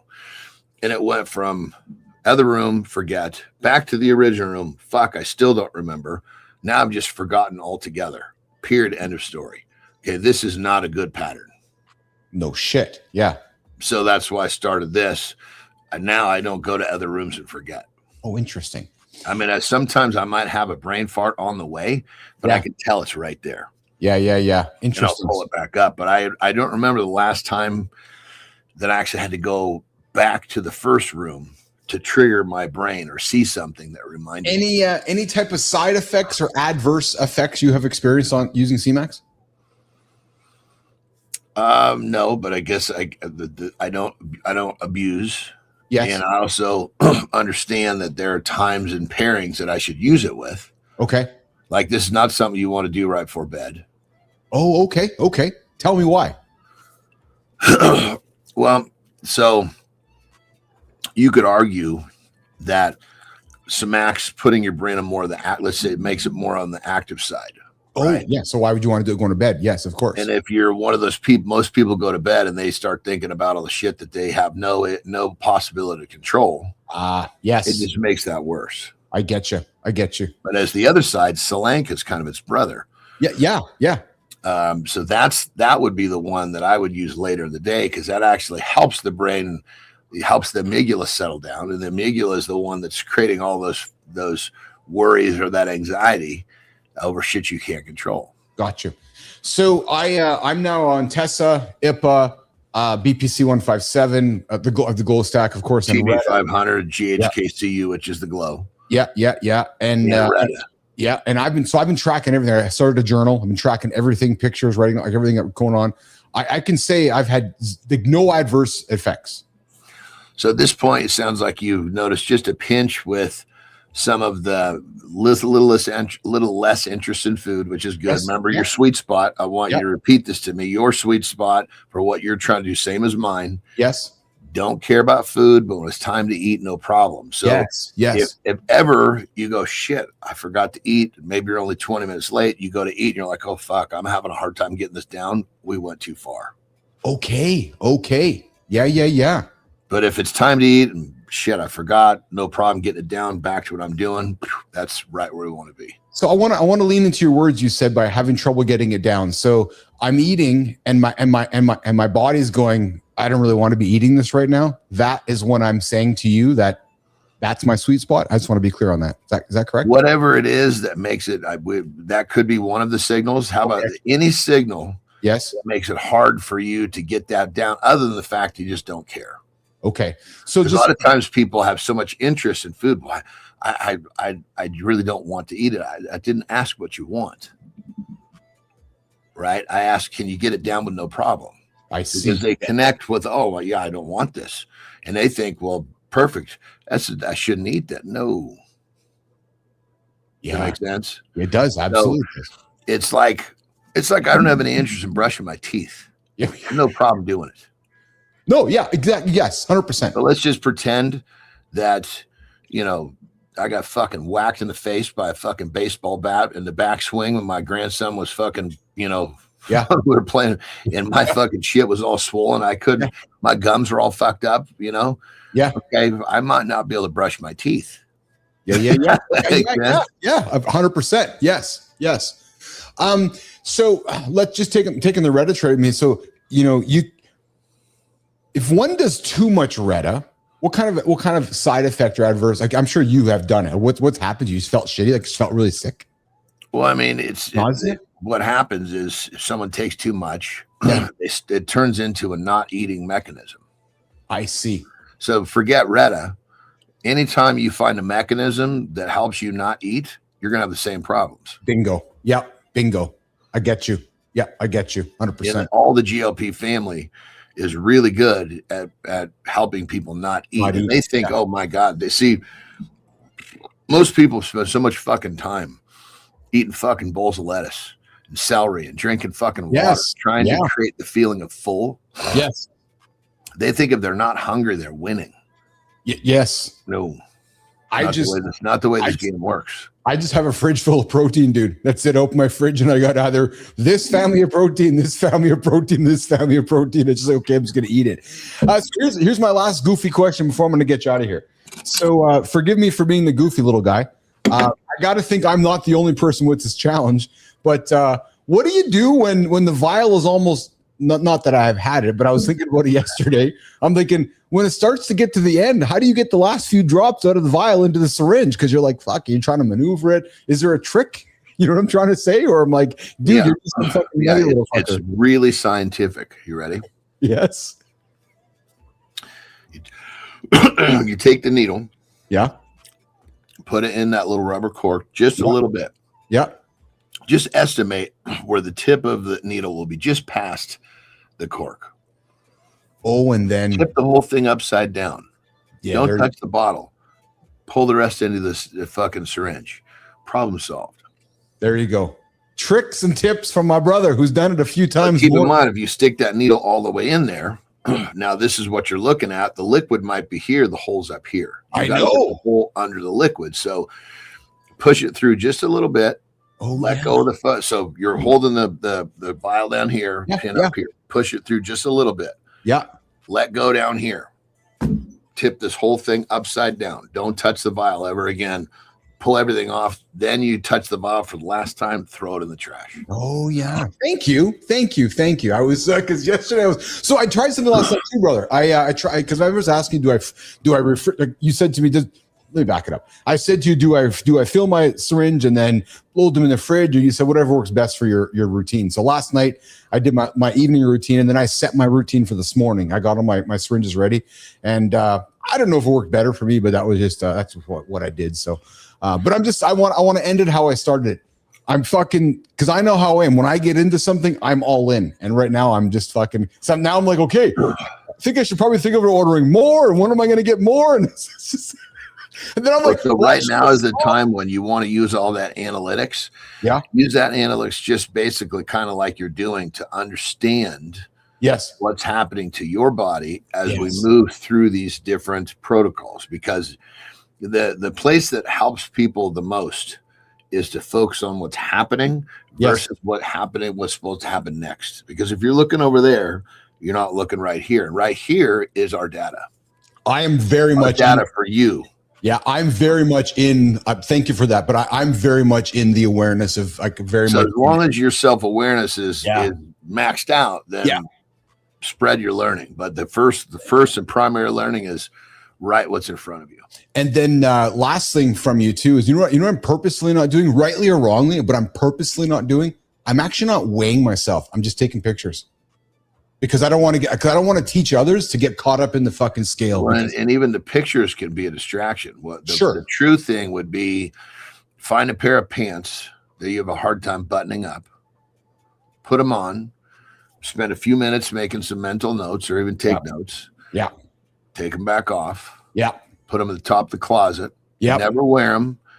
Pull them out once a month. Yes. That's fucking brilliant. I even hey young David, good to see you this morning. I put on a shirt this morning and I could just tell like just in some spots something already changed. Yeah, 100%. Yeah, and what you're registering is the clothes. Your shape is changing, and that's what we want to change. The shape. That's it. That's exactly it. Yeah, 100%. Yeah, I'm just taking the picture as much just to follow the journey. But I've been around long enough to not to toot my own horn. I don't want to get caught up in the noise. The weight scale, like I want to be caught up in how I'm feeling, and I want to feel strong. Pictures is crazy. Pictures have to be done in the same spot, same clothes, same fucking camera hold, same lighting, same square on the ground. One of those variables is off. We already have variables like sleep well. If you didn't sleep, you're gonna be a little bloated. You know, you might be holding a little water. There's all sorts of things that can be off just by the things that we don't really control. So if we don't control our controllables, those pictures are a little confusing. So true. So true. Brother, thank you. Thank you for being on my side with this. And thank you for teaching me. Thanks for helping me. Thanks for educating me. I mean that really sincerely from my heart. I really do. Of course, I know we have fun and we have a lot of bullshit on the show, but is Carter fired up with the whole thing too? Are you kidding me? You're fucking right. He is. Yeah. Because dude, like the glow would be glow would be great for him. Yeah. Well, but one last thing, John, you know what it is? Because his dad is doing it. He thinks it's pretty cool. Right. I already know Carter thinks and I'm not saying Carter thinks his dad's cool already. So when he's like his dad's doing this, I think it's cool that I can share it with him. I'm not hiding it from him. Like it's fucking all out. And it's like, here we go, brother. Let's talk about it. Right. So he doesn't make R2D sounds, does he? Get out of here. No, he doesn't. Thank God. Carter, good boy. Brother, I love you, man. You go spend some time with the family. I'm thank you for showing up today. I always know you show up. I had no doubt about that whatsoever. But like I said, really, I'm very much enjoying this journey, learning about peptides. And I got to be honest, man, I don't know why I would ever probably stop them now. Well, I mean, when it comes right down to it, brother, peptides are like tools. Right, 100%. Yep, I get it. It's like you you live in the woods. Yes. You cut down a fucking tree. Yes. You cut the tree into these big fucking rounds. Then you get out the splitting maul and you fucking chop all the wood. Yes. When the wood is chopped, where does the splitting maul go? Back in the shed. That's it. So peptide is much like a tool. Yeah. Now, sometimes a tool is needed to be used for maintenance. Yep. Maybe you got so much fucking wood, you never really can stop cutting wood. So the maul gets used a little bit every day. Yes. Other situations, the maul will get used a few times a year. Yes. Yeah. It's so good. And granted, I said this yesterday because I was talking with some folks that I'm on my journey. I said, granted, listen, there's a few things going on. So I can't just attribute this all to my peptide journey. I'm making overall better choices. Right. So I'm picking the egg instead of the cookie. I'm getting to sleep earlier instead of later. So, I can't just wake up and tell all my peers like, oh yeah, I'm all of a sudden this because of this. No, there was a bunch of things that I had to recorrect. And the first thing was get my food back in check, get my sleep back in check. And like I said to my friends this weekend, this is just another tool in the tool shed that we can use. Yeah. So 100%. 100%. Okay, you, thanks for hanging out with me. You go enjoy some time with the family, get some rest, and we'll regroup tomorrow. Okay, pal? Tomorrow I should be rip roaring and ready to go. Yes. Oh, hey, am I doing anything new here today, or we're going to start that conversation again tomorrow? So because realistically, this is your first week. Yeah. Correct? Yeah. You said so we want to roll out. We want to kind of roll out this first week with where we have you are. The odds of something. The only thing that we're going to have to settle is going to be the Reddit. We're going to have to figure where that settles. These other two are pretty straightforward. Three are pretty straightforward, but where we don't want to get you is into multiple. We'll probably go in the mitochondria next. Yes. But that also takes some level of negotiation. So we don't want to put you into a bunch of negotiations at once, because then you're trying to understand too many things. It's funny because I was cutting the grass and I was thinking, I'm thinking to myself, I know Anderson's saying that to me because he's like, if I put a bunch of things on you and all of a sudden we start having some challenges, you got to remove things. So it's like, let's just. Yeah. We should have Reddit dialed in probably the next 5 to 10 days. I bet so. Yeah. And then at that point, we're pretty free to move on to another one where you've got to really pay attention to the steps. Awesome. Cool. All right, pal, get the hell out of here. I love you, man. Have a good one. Okay. Johnny's out of here. Have a good loop, my brother. All right, John is out of here, nation. We're going to redo a Jimmy. We'll redo a Jon Before You Go tomorrow. We'll have some fun with it tomorrow, Jimmy. I appreciate you, brother. I know you had my back on that one, as Jimmy always does, but we're just making some changes on the show here today. We got Rufian celebrating a year. We got Anderson celebrating the July 4th weekend with a little bit of sleepiness today, which is all good. But hey, the guy showed up, which he always does. Never any doubt with that. And of course, what was I going to say? And of course, we completely forgot. I know what it was, Jimmy. We got some other big things happening this week over on the network that I think that I got to be honest, man. My attention is kind of focused on right now. I know that Jimmy's attention is focused on, and I know Neiman's attention is focused on that as well. And what is it? The tie-in, the Roofing Authority Network, dropping live later this week with myself and John Kiesel. We're going to talk. We're going to disrupt the commercial roofing industry, and they have no idea what is coming. Nope, they certainly don't have any idea what is coming. All right. Well, listen, Jimmy, let's go through today's show and see what we might want to get back into that we missed. I think that there might be something fun on the did you know side of things, because did you guys know? Jimmy, did you know? Did you know premature graying usually means before 30, while most people start going gray before 50? Genetics still drive the main timeline. That means no food, pill, or serum can guarantee you stay pigment-rich forever. If someone promises that, they're selling, not science. What can help is fixing real deficiencies and cutting accelerators like smoking, too much sun, and chronic stress. Stress can speed graying, and healthy habits may help delay it, but they still will not prevent it completely. Food matters because follicles need protein, vitamins, and minerals. Start with balanced meals before chasing miracle powders. Supplements are not magic either. Fixing a documented deficiency can help. Random anti-gray stacks are still a leap. The best move? Eat well, fix documented deficiencies, manage stress, protect your hair, and ignore miracle claims. That's our today's Did You Know? Back to Keith and Jon.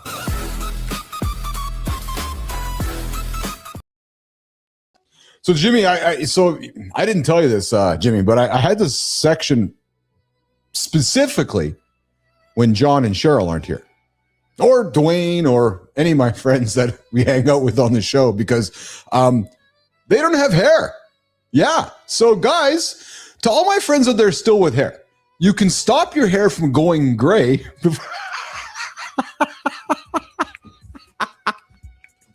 Well, Jimmy, let's face it, man. If we do this segment with Cheryl or Anderson, they're looking at me like I'm some knob. They're like, dude, can you see that we have no hair? I'm like, I know. So then why are you talking about gray hair? Like, what? Listen, most people start to gray before 50, except for the handsome chief. Yeah, you guys see my locks? Jimmy, you see my locks? Like, dude, I got the fucking locks, man. I got the locks. But here's the thing. Genetics set the main timeline. There's no food, pill, or product that can guarantee you won't go gray. But what experts do support is correcting the nutrient gaps. You know, reducing the oxidative stress from inflammation, smoking, UV pollution, and managing stress, which can still accelerate the loss of the pigment. But here's the thing. Research links low levels of vitamin, B12, folate, all this stuff helps your hair go gray faster than ever. You might want to prioritize whole foods. So, okay, from the no shit Sherlock department again. So to all my friends out there listening to me right now, and you're looking in the mirrors, you're driving your car, you're in the kitchen, you're in your bathroom, you're looking in the mirror, thinking, holy fuck, man, I got a few extra gray hairs on my face or on my beard or on my lid. Well, listen, maybe today's the day you prioritize some healthy whole foods, or you can do what Neiman says and just accept the grayness, because it is what it is. Yeah, it is. It is what it is. Or you can go and get it dyed. Because experts note that the anti-gray supplements with ingredients like catalase and L-tyrosine are marketed to preserve pigment, but there's actually no strong clinical advice or evidence that it does that. Or here's the other way to look at it, and completely you can look at it this way. You're going to get gray hair. It is what it is. It's called age. It happens. So there you go. So accept the grayness, because that's just what's going to happen. So that might be the trick here today, which is stop the hair from growing gray before it's time by eating some good healthy foods, or just accept that it's going gray and keep eating the shitty food, or as Jimmy would say, go bald. Yeah, that's the other option too, is you could go bald. That's the other way to look at it. Okay, hey, we did not get to our deep dive today, and I think that might be something we can throw onto the table here, Jim, before we get into some morning focus, because I put some deep dive and I got some WTF as well on this one. Oh yeah, Jimmy, what's up with NATO turning live cockroaches into AI spy drones? I got a WTF this morning, man. And again, you know, so I live in the world of mosquitoes, and you know, doing a little bit of research. NATO is now testing live cockroaches as AI-powered spy drones. Think about this. These little bugs that, like, how many? I don't even know where to start this conversation, actually. Like, you know, if there's bugs flying around DC or bugs flying around these places, are they real bugs, or are they drones? Right? What do you mean, Neiman, as if I have mosquitoes all the way up there? I got more mosquitoes in my backyard than fucking probably anybody has in their whole country. Dude, I got mosquitoes coming out of orifices. Like, I mean orifices here. There's mosquitoes the size of fucking A380s up here in Manitoba. Like, the size of our mosquitoes. And I know the South Africans, you guys got your mosquitoes too, but I'm telling you, man, we got mosquitoes like a son of a bitch up here. Woo, baby. Yeah, I'm telling you, nastiness. But here's the thing. Are they real, or are they AI? Or Ooh, that was a holy fucking snooze there. I'm almost a big sneeze there. Jimmy, I don't think I've sneezed on the show before. I don't know if I've ever. This is why people don't want to do. I don't want to do a live show when I have to sneeze. Well, then you just sneeze. You just sneeze and you just sneeze it out there. Yeah, it's called creating awareness. Anyways, guys, next time that big mosquito or that big cockroach or that big fly is flying through your house or lands on your wrist or wants to bite you, just check. It might not be real.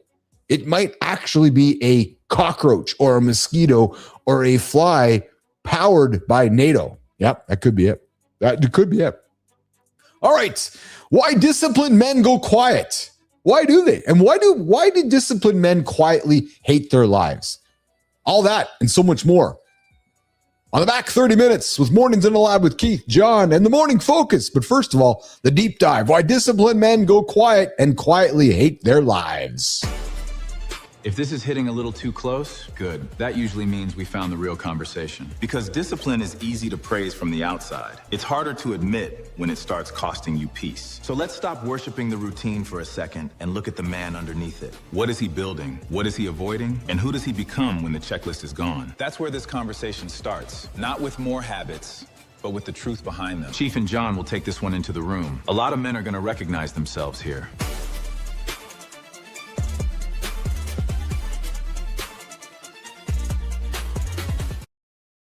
Here's something for you guys. Ears up, gentlemen. Ears up, gentlemen. Ears up, sisters. There's a man, there's a sister you know. Maybe it's you. Maybe it's you. Think about this for a second. You're up at 4:30, maybe 5:30, maybe 6. You jump into the cold plunge because you heard it was good. You journal because somebody told you should. You work out because your buddy said you should. You drink the green juice. You're in the inbox 0 by 7. You're the person that other people point to and you say, that person's full of discipline. But then quietly, that person goes to the next workout, goes home, sits in their desk and says, I fucking hate my life. Yeah, not a soft hate, but a loud one. The kind that shows up at red lights, the kind that hits when his wife laps at someone else's joke, the kind that makes him stare at his calendar and wonder when he last did something just because he wanted to, not because his wife or his kids or his family did. Guys, listen, discipline was supposed to set the guy free, set the girl free, but instead, that discipline, that very same discipline, built him a prison with very clean floors. And I know some people be like, Billis, you and Anderson, you guys are so rigid. The discipline is so rigid. Yeah, you know what? Success comes from rigidity. Today, we're going to talk about the men who did everything right and somehow ended up living a life they wouldn't choose again, why it happens and what it costs and what the way out actually looks like. And I'd say this, discipline without a why becomes a sentence. And I just wonder, to those of us that end up in the job, collecting the great paycheck, you get into the routine, I wonder if you're getting into the system that runs you or you're not running the system. And then you try to find yourself getting out of it. Because you're enjoying the lifestyle. We talked about Floyd earlier on in the show. You're enjoying the lifestyle. You're enjoying the pay, right? You're enjoying that paycheck every 2 weeks, right? You're like, okay, I got to get into some new habits so I can create some discipline so I can get out of this thing. And then you recognize that then you're asking yourself whether this is actually performance discipline because you're part of a culture that defines it, or is it integrity discipline? Because performance discipline actually earns an applause. And let's just talk Roofy for a second, right? You know, we could argue that, Roofy's showing up for a full year. Performative discipline. We congratulate him. He gets an applause for it. Awesome. Pat him on the back. But I would suggest what makes me proud as a friend of Roofy's is that it's all about integrity discipline for Matt. He's earned his own peace with that. He's earned his own peace in his own mirror that I can fucking do this.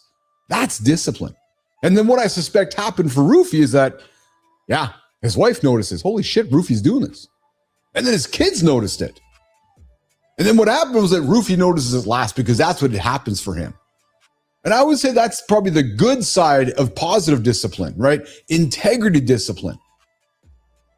But then I think there's those gentlemen out there, those sisters out there where they get into this trap of stacking habits, where every new habit is added without subtracting an old one, and they're wondering why they're failing.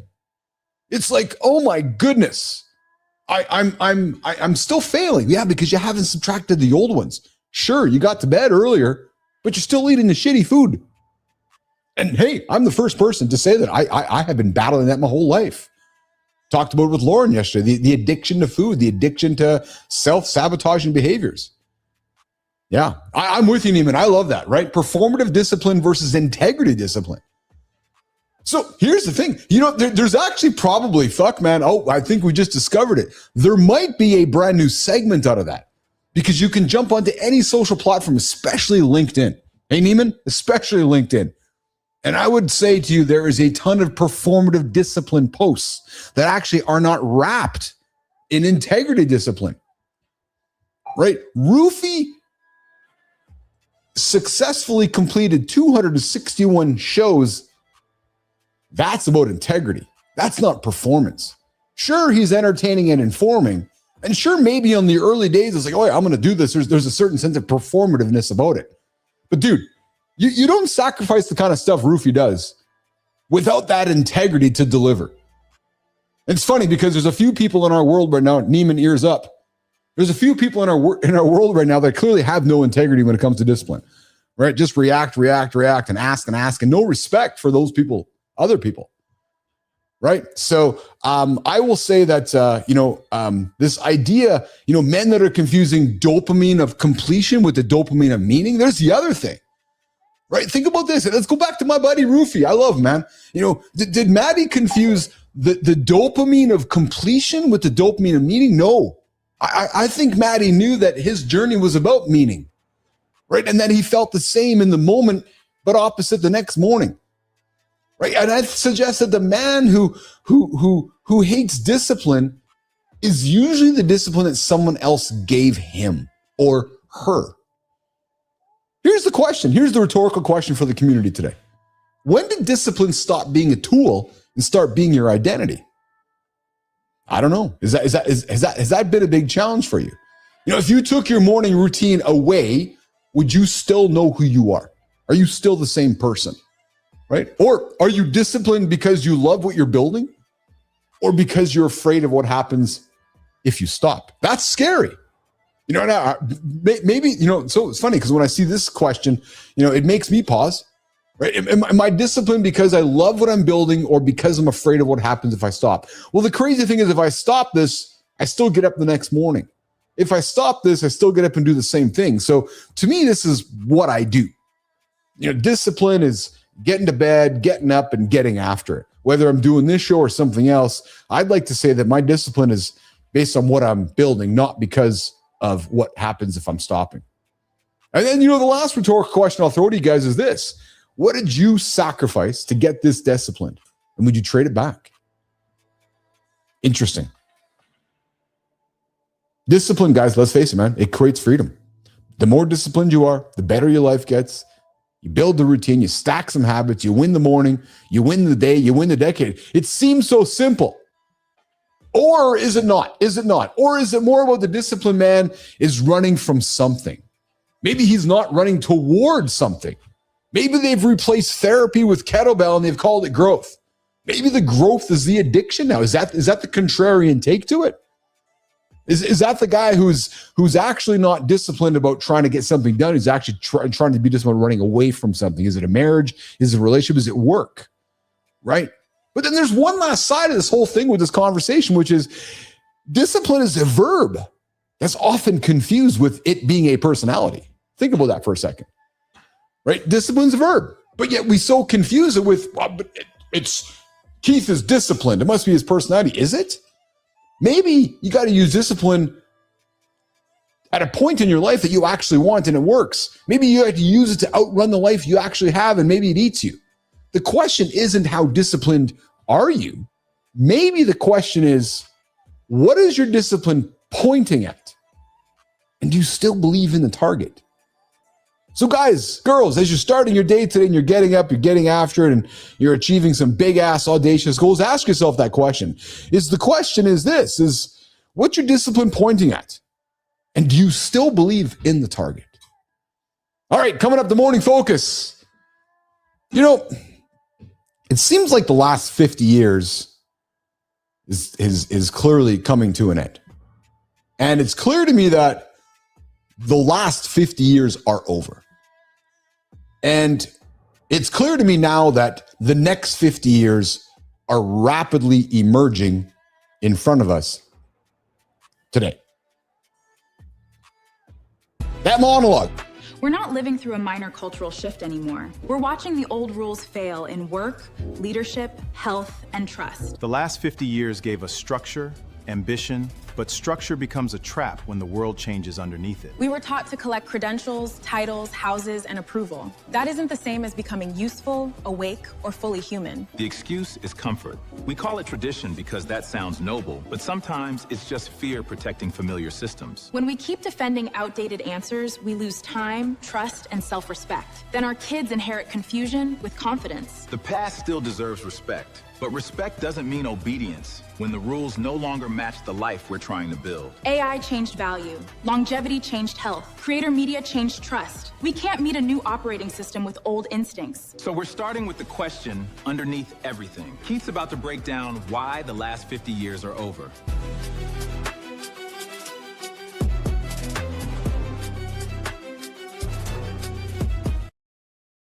I think we're living through the end of a 50-year operating system. Not the end of the world, no, the end of the assumptions. The end of the models, the end of the default settings we inherited and never questioned. I've been wrestling with this, and I got to be honest, this came to me through my grass cutting escapades over the weekend. Because for the last 50 years, we were taught what success looked like. And as I have embarked on my renewed commitment to my lifestyle and to my health, I started questioning like life. I started questioning the last 50 years. I started questioning everything I've learned. And I started putting this together, this monologue, because I want to reach out to my peers. And I want to reach my peers in the same way that I think my mirror is reaching into me, which is just, man, for the last 50 years, I've been taught a bunch of things that I don't necessarily know if it's true anymore. And for a man who's just getting started, I'm just getting started at 54 years old. My best 50 years are ahead of me. I'm asking myself, what the fuck, man? I've learned a bunch of stuff that I'm asking whether it's real. Go to school, get the credentials, go find the company, go climb the ladder, go buy the house, go build the resume, go protect the image, go stay in your lane, go follow the rules, go wait your turn. And for a while, yeah, it seemed like it worked. That's the world that I grew up in. Go fucking bust your ass and get after it. And maybe it's made sense in the world that it was built for. I don't know. Sullivan, I know you know what I'm talking about. But that world, man, that world's gone. And no, I'm not starting to sound here like the fucking old guy going, oh, they're just the old guy talking about the old days, and now here's the new days. No, I'm not really trying to say that at all. I really want to lean into the next 50 years, because the next 50 years will not be built by people who blindly worship the last 50. No, I'm believing this more than ever, especially our generation that we call X. The next 50 years is going to be built by the ones brave enough to question it with our own agency, not fucking government agency, our own agency. Because almost everything we were taught, it seems like it needs to go back on the table. And I know this is fucking scary for so many of us, especially those that are navigating the next career change. Everything we learned has been tossed up in the air. So maybe it all needs to go back on the table. Work, leadership, education, media, health, money, parenting, masculinity, technology, trust. Fuck all of it. Because what does it mean to be valuable when machines can produce more than most humans ever could? Is that not the big question we got to ask ourselves today? What does it mean to be educated when information is free and intelligence is everywhere? Like, what do we tell our kids? Well, yeah. What does it mean to lead when people can smell fake from a mile away? Hell, what does it mean to be healthy when living longer means nothing if we're aging weaker, lonelier, more anxious, more disconnected? And shit, we talk about it all the time. All the folks that are weaker, all the folks that are lonelier, all the men that are anxious, all the men that are lonely. Like, what the fuck? But what does it mean to build a business when the old advantage was access and the new advantage is adaptability? And guys, these are not small questions. Who's leading them? These are civilization level questions. And most people, not all, not they, most people are still trying to answer them with last century's language. It's funny, I was having a conversation with a good friend I had on the weekend who I have so much love for. We were talking about the world, and I kept saying to him, but buddy, you're talking about the future as if the past matters. I think that's the problem. Most people are still trying to predict the future based on the last century's language. We keep acting like this is a software update. Oh, fuck, man. It's not. It's way beyond that. Today, the world we're living in, this is a brand new operating system.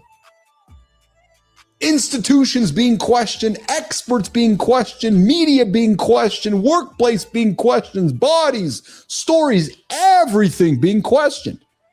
And honestly, good. Maybe it's about fucking time. Because a lot of what we called wisdom, maybe it was just repetition. And then you start asking the question, where's that repetition linked to? Where's the economics of it linked to? And it's like, oh, then maybe it's not real because it's actually just linked to some economic influence. A lot of what we were taught, or a lot of what was called professionalism, maybe was just emotional hiding. Maybe a lot of what we called leadership was just, control.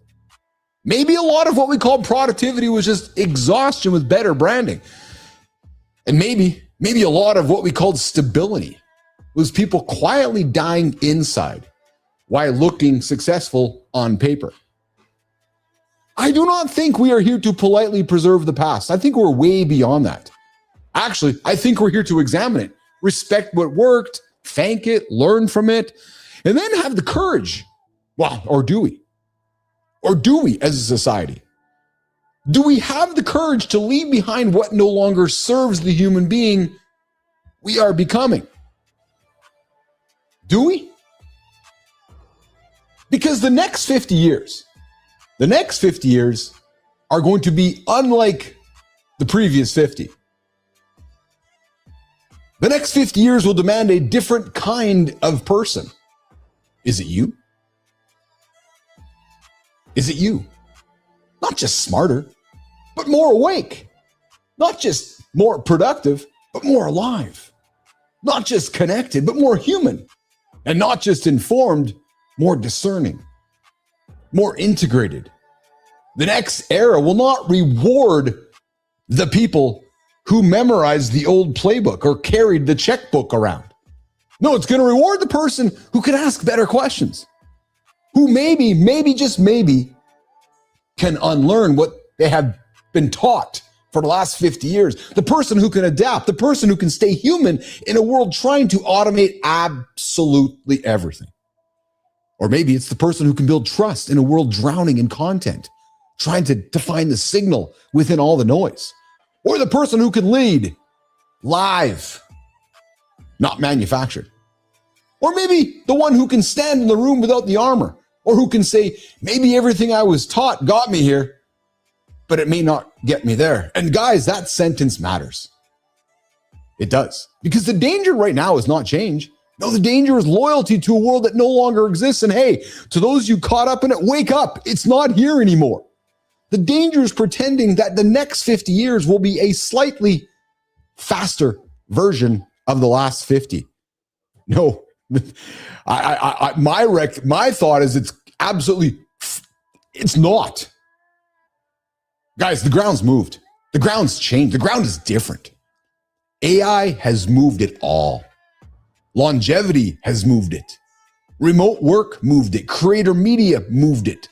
Distrust moved it. Loneliness moved it. The collapse of, some would say, old authority moved it. Some might even say that old authority was wrapped up in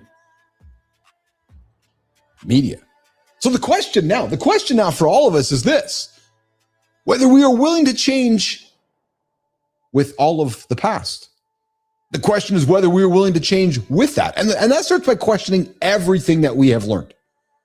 And man, it's tough. To all my friends in the generation that we call next, it's time to question everything, not cynically, not destructively, and not because the past was worthless. I'm not saying go throw out the past with the baby water. No. But because the future deserves better than just recycled answers. Because the next 50 years are asking something from us. They're asking something from us to be builders again. Not consumers of old systems, but builders of new ones. New companies, communities, rituals, definitions of strength, models of leadership, ways to work, ways to age, ways to be seen, new ways to tell the truth. So maybe, yes, maybe the last 50 years are over. Maybe the deal's expired. And maybe the map that we look at no longer matches the terrain that we remember. But maybe that's something not to fear.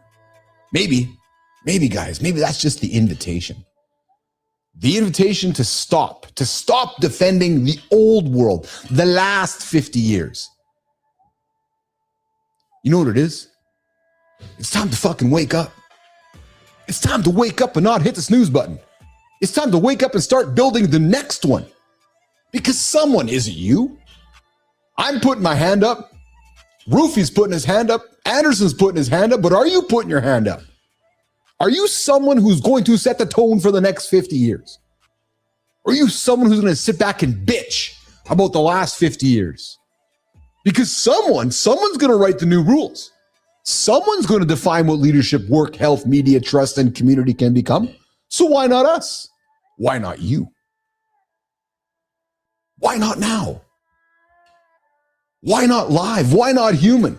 And hey, if you're struggling because you fucked up last night, or you fucked up last week, or you just been fucking up nonstop, why not begin again? Because maybe today...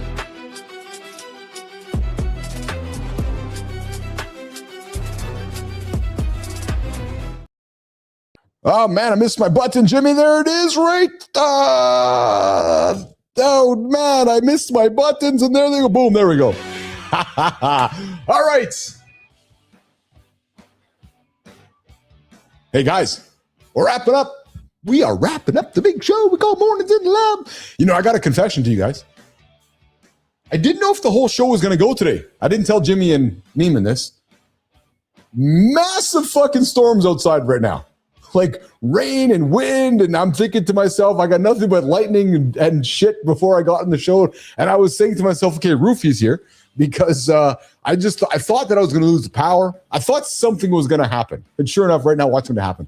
So I was thinking to myself that I didn't know if I was going to make it. So when Roofy was here, okay, if I can't be here, at least Roofy can Anderson. And then when I saw Anderson drag his ass in him, I'm like, okay, great. Maybe the show's only going for 8 minutes today. But sure enough, we made it through the 2 hours of Mornings in the Lab with Keith, Jon, and friends here today.